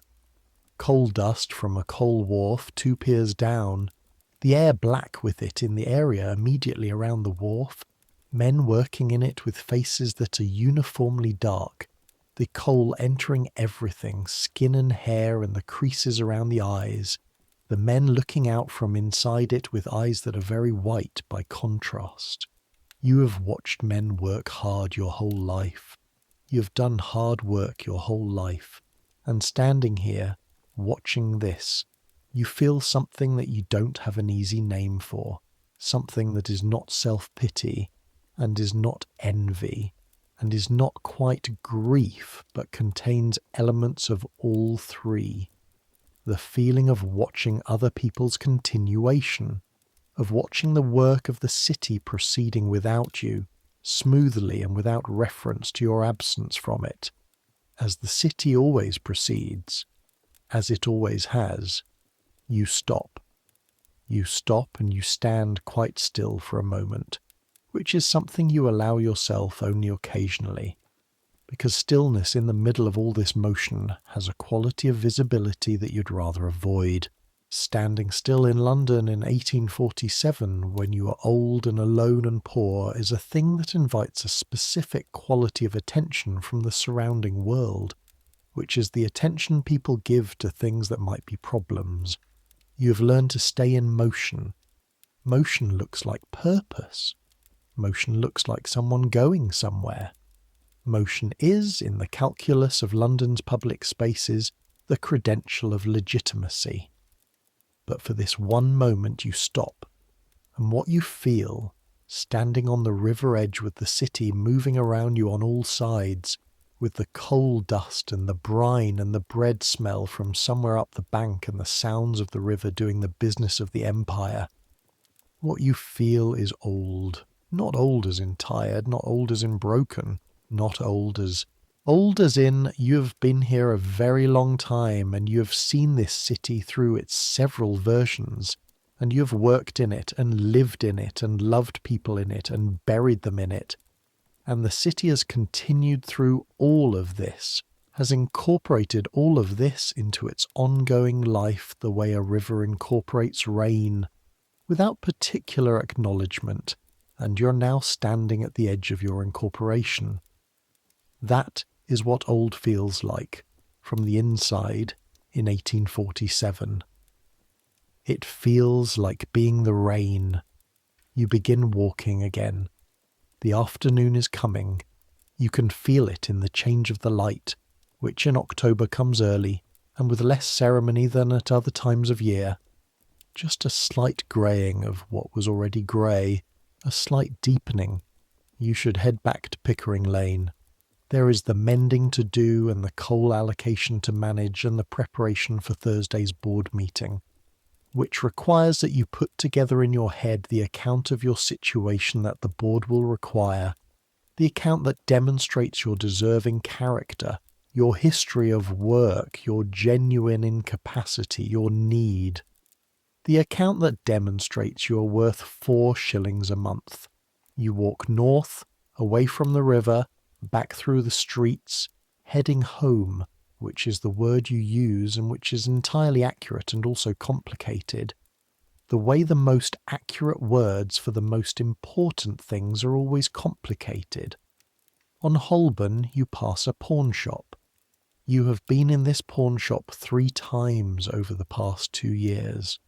The man who runs it, a small man with glasses that sit low on his nose, and a habit of holding items up to the light before committing to anything, has a face you know, and that knows yours. The first time you came in you brought your good bonnet, the one with the silk ribbon that you'd had since before Joseph died, and you got 1 shilling 6pence for it, and you needed the 1 shilling 6pence badly enough that the bonnet was the right decision, and it was, and is, the right decision. And the bonnet is almost certainly gone now, sold on, and you do not think about it. The second time you brought Joseph's watch, which was not a fine watch, but was Joseph's watch, which is a different kind of value from monetary value, and you got 2 shillings and 6pence for it, and you needed the 2 shillings and 6pence, and the watch is gone. The third time you brought a small painting, a watercolour, nothing valuable, a painting of the sea near Whitstable which you and Joseph had passed on a Sunday excursion once, which a street artist did for 3pence in the time it took you to eat a piece of bread and look at the sea. You got 8pence for the painting. You're not sure what is left to bring in that would produce enough to matter. The cracked mirror would get 4pence maybe, the pewter spoon a penny, the mattress, but you sleep on the mattress, The mattress is not an option yet. You walk past the pawn shop without stopping. Today is not that day. There is a church on the corner here. Not one of the grand ones, not a wren church with the confident stone facade and the steeple designed to be admired. A working church, a parish church, built in the century before and maintained with the resources available to a working parish, which are never quite sufficient. The stonework going a little soft at the edges, the wooden door in need of attention, a notice board outside with papers pinned to it that have been rained on enough that the ink has blurred. The door is open. You have not been to church in some time, not since the winter before last, when you attended St. Andrew's because it was cold, and the church was warm and the vicar there had a way of speaking that contained something you needed at the time, which was the feeling that your existence was noted somewhere by someone who had an opinion about it that was not administrative. You go in. The interior is cool and quiet. Late morning, no service, a few people in the pews, an old man sleeping in the second row, a woman with her head bowed in the middle, a young man near the back who is writing something in a small book and who looks up when you come in and then looks back down. The smell of a church is specific and unchanging. Stone, candle wax, old wood, old cloth, old breath from years of people sitting in these pews and breathing the same air. You find a pew near the front. You sit down. The hip, relieved of the work of walking, adjusts to the new configuration of the bench with the usual commentary. You let it. Above you, the window. Clear glass in the lower panels, coloured in the upper, a figure you can't quite make out, blue and gold, the light through it making a pattern on the stone floor that moves fractionally as the clouds outside move. You watch it. The pattern moves and doesn't move, more the latter, mostly still, but with that slight life in it that light always has when it comes through coloured glass, that quality of being almost alive, of being on the edge of movement. You think about Joseph. This is something you don't do often deliberately. Joseph is not a thought that can be picked up and put down cleanly. He comes with everything else, with a specific weight of 26 years of marriage, with the children, 2 of them, both gone before him, one in infancy and one at 12 of a fever, the second death being the wound that never fully closed, that you and Joseph carried together and separately and never quite talked about enough, because there is no amount of talking about the loss of a 12-year-old child that is enough. Joseph, who drove a coal cart for the Parker and Sons yard in Islington for 20 years, and who knew every street in London north of the river by the weight of coal it took to serve it. Joseph, who had large, careful hands and who fixed things, mended things around whatever room they were in, and your hands and his in the evenings, both sets of hands showing the same evidence of the same kind of life. Joseph died of a chest complaint in the spring of 1843, in this same city, in a room not very different from yours, attended by you and by a doctor who arrived too late, and who said what doctors said, which was that the lungs were compromised, and had probably been so for some time, that the coal dust over 20 years was the likely cause, that there was nothing to be done at this stage, which is the last stage, the stage that comes after all the others. You held his hand at the end. He said your name, the same. You sit in the church for a while, not praying exactly, not in any formal sense, not with the vocabulary of prayer, which you know, but which seems inadequate to the specific nature of what you are doing here, which is being still in a place that has been designed for the acknowledgement of things larger than the immediate, letting the coloured light move on the floor and the old smell of the building exist around you and the quiet. not silence. Never quite silence in London, even in a church in London. There is the constant undercurrent of the city outside, the wheels and the voices, but quiet, relative, the specific quiet of a space set aside, letting all of this be what it is without requiring anything of it. Your mother used to say, "God knows your name." She meant this as comfort.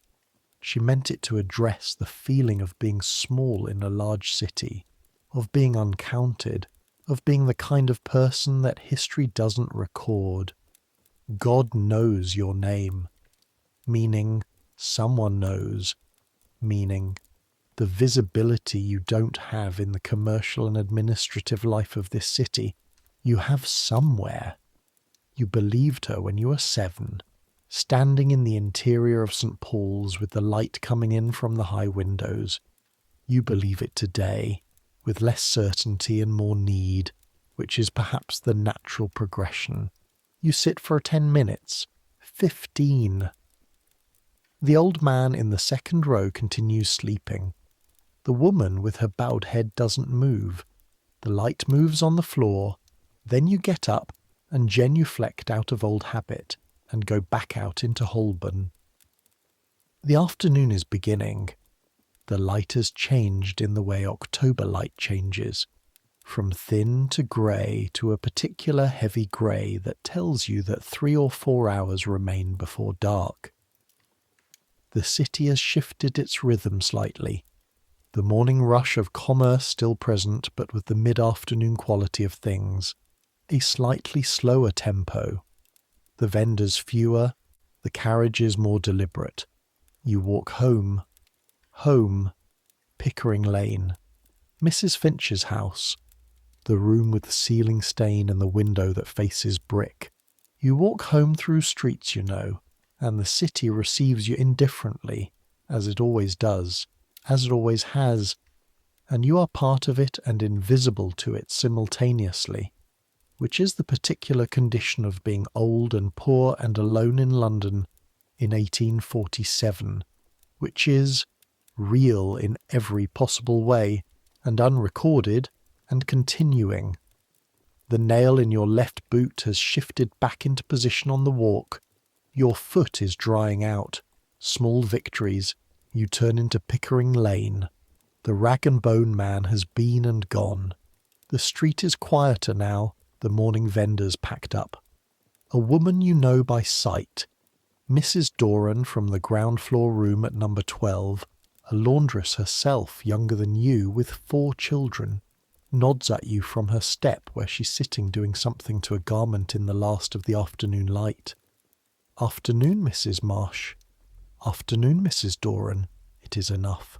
It is the acknowledgement of the fact of your existence, offered without fuss, received without fuss, which is the transaction of neighbourliness in these streets, which is the version of community available to people for whom community is not something you build, but something you find already built, already happening in the spaces between the necessity.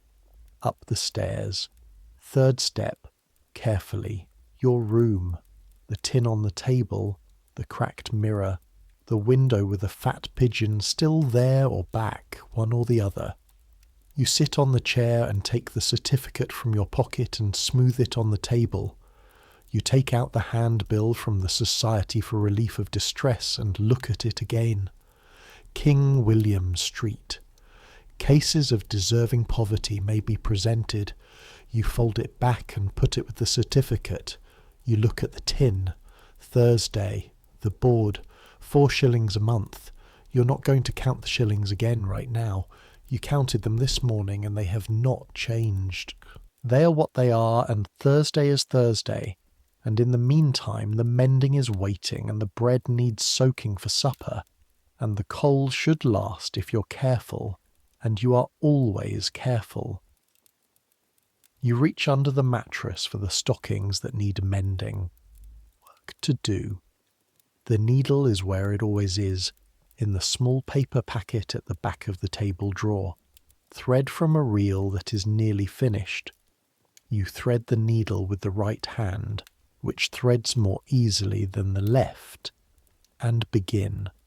The work of mending stockings is very small work. Your hands find the tear, assess it. Begin the process of drawing the edges together and bridging them with careful, close stitches. The left hand is more difficult today. The cold morning has stiffened the fingers beyond their usual limitation, and you work around the limitation with the small adaptations you've developed over 2 years of working around it, holding the cloth differently, using the right hand for more of the work, keeping the stitches tight and even regardless of the inconvenience of producing them. The light at the window is the light of mid-afternoon. The pigeon has gone. The brick wall receives the grey sky's reflection and sends it back slightly darker. You sew. The sounds of Pickering Lane reach you through the window, reduced by distance and glass to a muffled, companionable presence. The cartwheels and the voices and the ordinary percussion of a street in afternoon. Mrs. Doran's children run in somewhere outside. A man shouting something cheerful at someone further down the lane. The sound of London doing what London does, which is proceeding, which is what London has always done and will always do, which is the one thing in your life that you can rely on to continue with, or without you. Your stitches are even. They have always been even. You've been sewing since you were 6 years old, and the evenness of the stitches is one of the things that has survived everything, that the hands have retained even in their diminished state, the muscle knowledge too deep to be touched by the arthritis, the knowledge in the fingers that predates everything else you know. You sew, and the afternoon moves, and the light changes, and London continues outside the window, and Thursday is still Thursday, and you are still here. Now. Here is something I want you to understand before we go any further, because we've been in this room and in this body for a while now, and I think there's a risk, I've felt it in the telling, of letting the weight of the situation do all the work, of letting the 11 shillings and the hip and the certificate and the workhouse in the background be the whole of it. And that would be wrong. Not wrong in a sentimental way, not wrong because I want to soften anything, wrong because it would be incomplete, because it would miss the thing that is actually hardest to explain about this particular life, in this particular city, in this particular year, which is how much there is in it, not in the way the word abundance implies, not materially, but experientially, in terms of the sheer dense, relentless sensory and social fact of being alive in London in 1847, which is a city that presses itself on all your senses simultaneously all the time, that offers you, whatever your circumstances, the entire spectacle of human life conducted at its highest pitch of density and variety and contradiction, where you can stand on a street corner and watch a destitute woman and a duchess pass within arm's length of each other, both of them breathing the same air, both of them navigating the same puddle, where the smell of the river and the smell of coffee and the smell of horse dung and the smell of fresh bread exist in the same cubic foot of air, where the sound of a beautiful church bell cuts through the sound of a man screaming at his horse, both sounds equally present, equally London. You have been in this city for 68 years, and it has not finished offering itself to you. It has not exhausted you, not quite. The cathedral still does what it does. The river still does what it does. The sound of Mrs. Doran's children in the lane still does what it does. That's not nothing. That's not everything. But that's not nothing. You finish the stocking. You hold it up to the window light and check the stitches. Even. Good. You fold it and begin the second one. The afternoon is going. The light at the window is getting heavier. You'll need to stop sewing soon when the light fails. because candles cost money and you're not there yet, not quite. Not at the point where sewing in failing light requires a candle rather than simply stopping and waiting for tomorrow. You set down the sewing, you get up carefully and go to the washstand and drink some water from the basin. Cold, slightly flat tasting, the taste of the water in these streets, which has come from the company's main through the building's pipes, and has acquired along the way the slight taste of everything it's touched. You drink it anyway. Water is water. The bread, yesterday's bread, which you bought yesterday morning, which is now 2-day bread by the time you eat it this evening, soaked in water from the basin with the last of the drippings scraped from the bottom of the dripping pot, which is the very last, the end of the pot, scraped with the spoon so that the spoon comes up with nothing but a trace. You eat standing up because the chair is at the table, and the table is where you've been working, and the evening meal doesn't warrant the disruption of moving things around. You eat it carefully, working through the dense, slightly sour bread that is doing everything it's being asked to do, which is filling the space in your stomach where the eel broth has worn off, which it has, which is the nature of eel broth when it's all you've had. The last of the bread. Tomorrow you'll need to buy more. Tuppence. The day before loaf from the Farringdon Road baker. It's in the plan. After eating the small matter of coal, you allow yourself to light the fire now, because the room is cold enough that sleep in cold will be worse than the coal cost, and you know this from experience, from 2 winters of calibrating the calculation, and the calculation says, fire tonight. You have the coal scuttle with perhaps 4 days' supply left in it, and you fill the grate with a portion of it. Not too much. Enough to warm the room for 2 hours, enough to take the worst of the cold out of the air before you try to sleep. The fire catches after 2 attempts. The kindling you've saved from a broken piece of crating you found in the street 2 weeks ago. You keep kindling. You keep everything that can be kept. The kindling catching and the coal beginning its slow crackling surrender to the heat. The fire's warmth. It comes into the room sideways at first, or that's how it feels, like the warmth is coming in at an angle rather than from above, reaching you where you're sitting in the chair with the sewing in your lap. You've started the shawl repair, the reinforcement of the shoulder seam, reaching your legs and hands and the right side of your face. Your left hand uncurls fractionally toward the heat, the fingers extending slightly more than their usual limit, the warmth loosening something in the joint that the cold of the morning had tightened. You sit with the fire and the sewing and the sounds of the lane outside, and the light from the fire is the orange, unsteady light of coal, which in 1847 is the primary source of domestic light for everyone below the class that has gas, which is most of London's population, which is hundreds of thousands of rooms lit by the same orange, shifting, slightly smoky light that has been the light of human domestic life since the beginning of fire, which is to say since the beginning. Your mother's fire, her room in St. Luke's where you sat as a child and watched the fire and heard the sounds of the street outside and felt the particular safety of enclosure, of being inside while the city was outside. That safety is partly illusory. You know this now. You know how fragile the inside is, how easily the outside gets in through rent and cold and illness and the failure of hands. But partly real. The fire is real. The warmth is real. The chair beneath you is real. And so is the shawl in your hands. And so are the sounds from Pickering Lane. Mrs. Doran putting her children to bed by the sounds of it. The particular quality of noise that means children being managed towards sleep, which is negotiable, and then not. You think about Thursday. The Board of Guardians meets at 9 in the morning.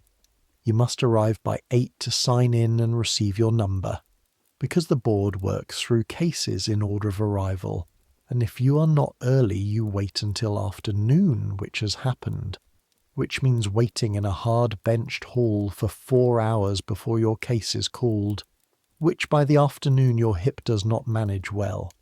You will say, I am 68 years old.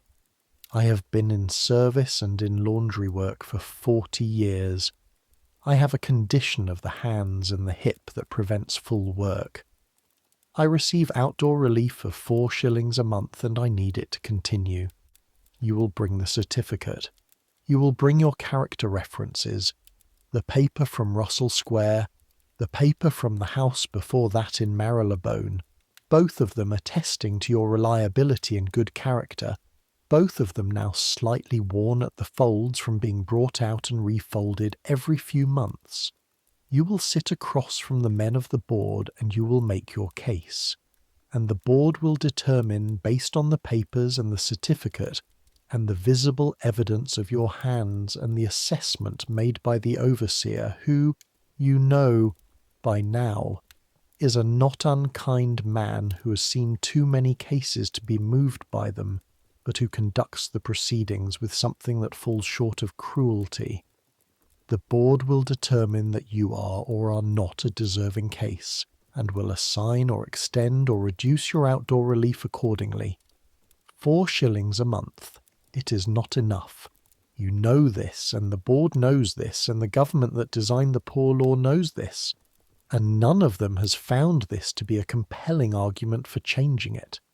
But it is what it is, and what it is the difference between the room on Pickering Lane and the thing at the end of the road that you're not thinking about tonight, because tonight is for the fire and the sewing and the sounds of the lane and the distance between where you are and where you don't want to be. The shawl repair progresses. The shoulder seam needs reinforcing along about 6 inches of its length, where the original stitching has given way under the stress of years of use, and you work along it with the careful, close stitches, the thread matching the original colour closely enough not to show at any distance, the repair invisible to anyone who doesn't know to look for it. Invisible work. Making the visible things continue as they should appear to be. This is the work you have done your entire life, in every variation. The laundry work that made the household linen appear perpetually new. The mending that made worn things appear unworn. The management of the household's textile life that took place entirely in the back rooms and the yard and the laundry, and which was never mentioned in the front rooms because it was not the kind of thing mentioned in the front rooms. The labour that maintained the appearance of effortlessness. That was your work. That was 40 years. You're not bitter about this tonight. Tonight is not a night for bitterness, which is an expensive emotion you save for times when you can afford to spend it. Tonight is for the fire and the sewing and the small satisfying progress of the needle through the fabric, the repaired seam becoming longer 1 stitch at a time, 1 good stitch, 1 good stitch, 1 good stitch. Outside, the sounds of Pickering Lane diminish as the evening comes on. The vendors long gone. The heavy traffic of the day reduced to the occasional cart. Voices fewer and quieter, the neighbourhood settling into its evening rhythms, the taverns beginning to fill down the street, but that noise not reaching here, only the faint edge of it on the right kind of wind. The fire is lower now. You've let it go down rather than add more coal. The warmth is still in the room, residual, held by the walls and the furniture and the small enclosed space, and the fire still provides its orange light, enough to sew by if you hold the work close, which you do. The shawl held near your face, the stitches appearing and disappearing in the unsteady light. Your eyes are tired. They have been tired for some hours. This is one of the things you've not reported to the board because it does not appear on their list of relevant incapacities, and because it is difficult to explain, and because the eyes are still functioning, still capable of threading a needle and reading a handbill and navigating London streets. just tired, just requiring more light than they once required, and more patience from you, and more time. You set down the sewing. The fire is now embers, a low orange glow without flame, the coal reduced to its bright, crackling core. The room is still warm enough. You will sleep tonight. The tin on the table. You do not open it. You know what's in it. The certificate folded on the table beside the tin. Thursday, 9 o'clock. The pigeon has long gone from the windowsill. The window shows the brick wall of the building opposite, dark now, with the small yellow squares of lit windows here and there in the building above. Other people in other rooms living other evenings in this same street, in this same city. You go to bed. Getting into bed at the end of the day reverses the morning's negotiations in a way that is not exactly pleasurable. The lowering onto the mattress, the arrangement of the hip, the gradual extension of legs that have been working all day, but which contains, after all the adjustment and accommodation, a quality of rightness. Horizontal, still. The work of the day completed, or at least set down. The blanket is thin but sufficient combined with your dress, which you sleep in because the room gets cold after the fire dies, and undressing is one luxury too many on the coldest nights. You pull it up to your chin, the sounds of the lane, distant, muffled, familiar, a cart somewhere, someone calling something, the faint singing from the tavern down the way, which is someone's idea of entertainment, which is London entertaining itself in the only way available to the people of Pickering Lane, which is loudly and briefly and on twopence of gin. You close your eyes. The hip settles into the mattress, and the mattress receives it with the accommodation of long familiarity, the two of them having established their arrangement over 4 years of this same transaction, the hip and the mattress in their permanent negotiation. The tightness in your chest, which loosened this afternoon, tightens again fractionally in the horizontal position, a familiar mild restriction that has become the texture of going to sleep rather than anything to act on tonight. You breathe around it. Joseph, your mother, the sea at Whitstable which you saw once, St. Paul's this morning, the light on the stone, the dome against the grey sky, the pigeons circling, the eels at the Blackfriars stall, the warmth of the bowl in your hands, the fire tonight, the orange light on the walls of the room, your daughter's age, Mrs. Alcott, with her face like a decision being made. Her husband's mother went to the parish, said they were decent enough. Thursday. The candle you didn't light tonight has been saved. The coal you didn't add to the fire has been saved. The twopence for bread tomorrow is in the tin with everything else, counted and accounted for, each one in its place. You have been careful your whole life, careful with money, and careful with people, and careful on stairs.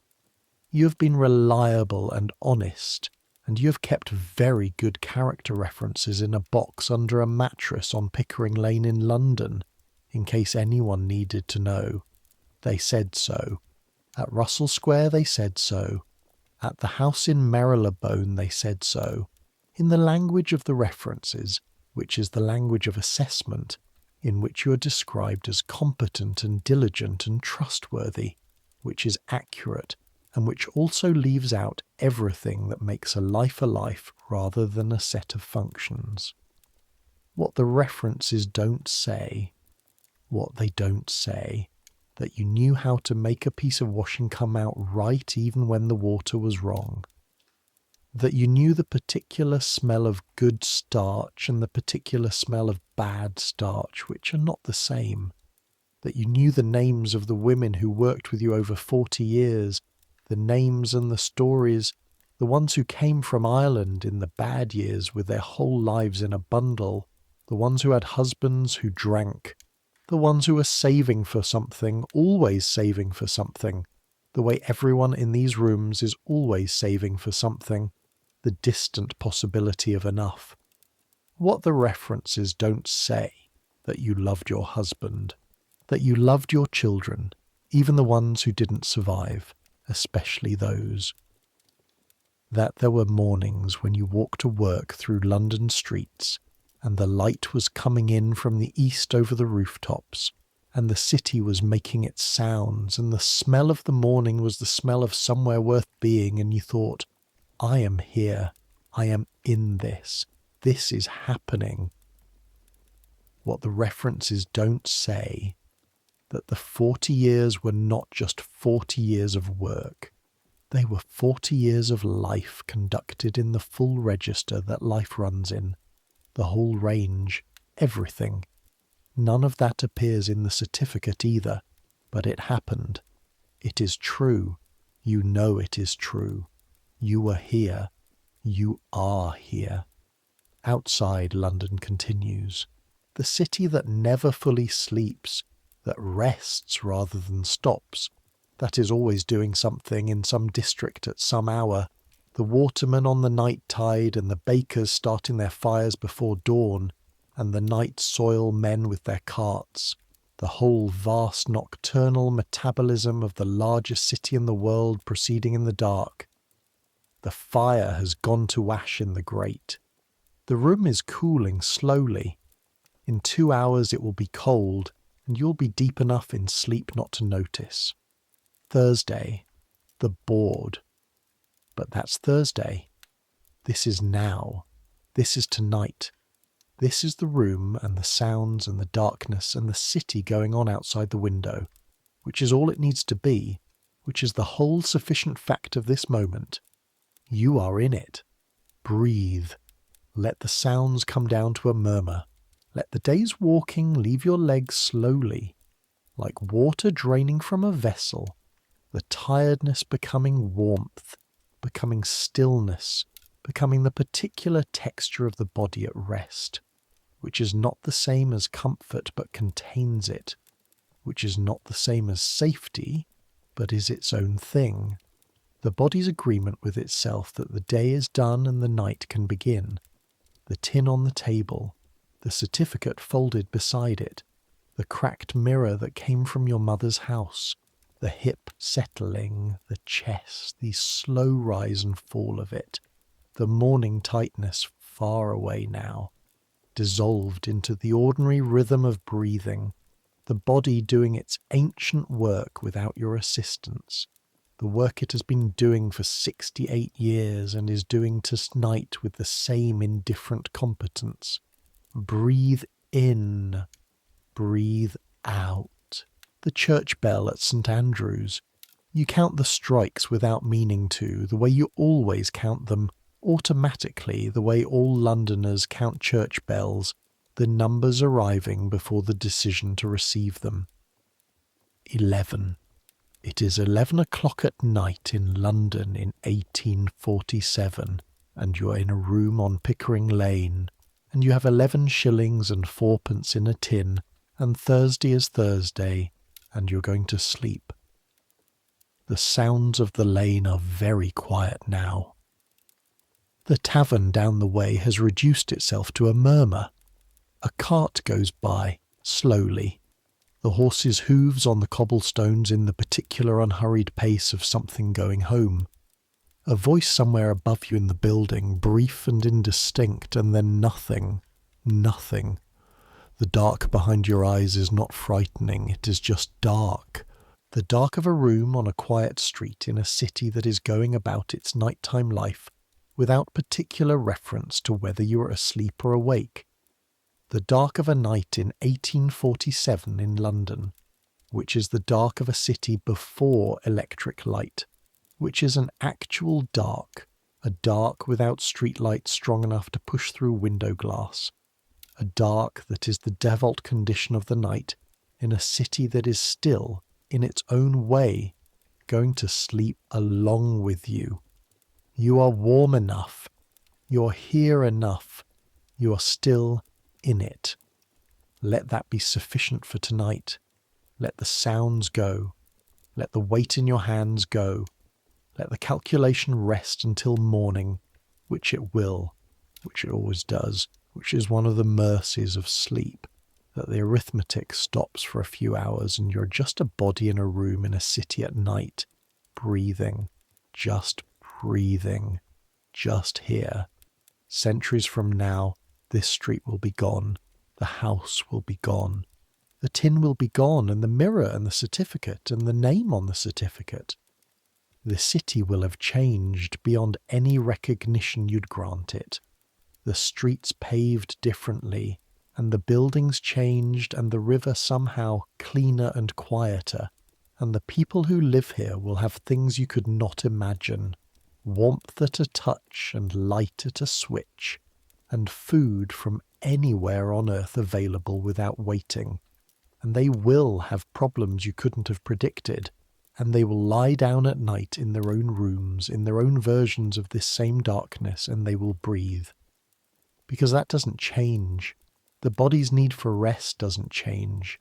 The end of a long day, and the darkness coming, and the sounds of the world getting quieter, and sleep reaching up the way sleep always does, from somewhere below, from somewhere deep and old and permanent, reaching up to claim the body that has earned it. You have earned it.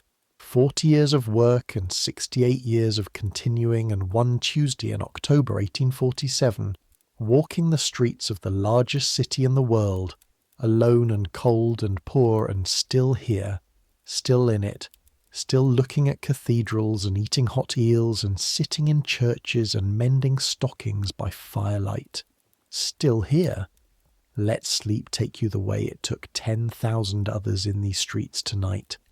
Let the dark come in fully. Let the sounds fade to nothing, and the cold in your hip ease, and the tightness in your chest release into the long, slow rhythm of sleep, which is the rhythm that has carried you through 68 years of mornings, and is carrying you through this night, which will be morning again, which will be Wednesday, and then Thursday, and the board, and the 4 shillings, and the tin, and the cracked mirror, and the city outside making its sounds and going about its business. But that's then. This is the breath going out. This is the sounds diminishing. This is the body giving itself to the dark, to the rest, to the long, ordinary mercy of sleep. Good night.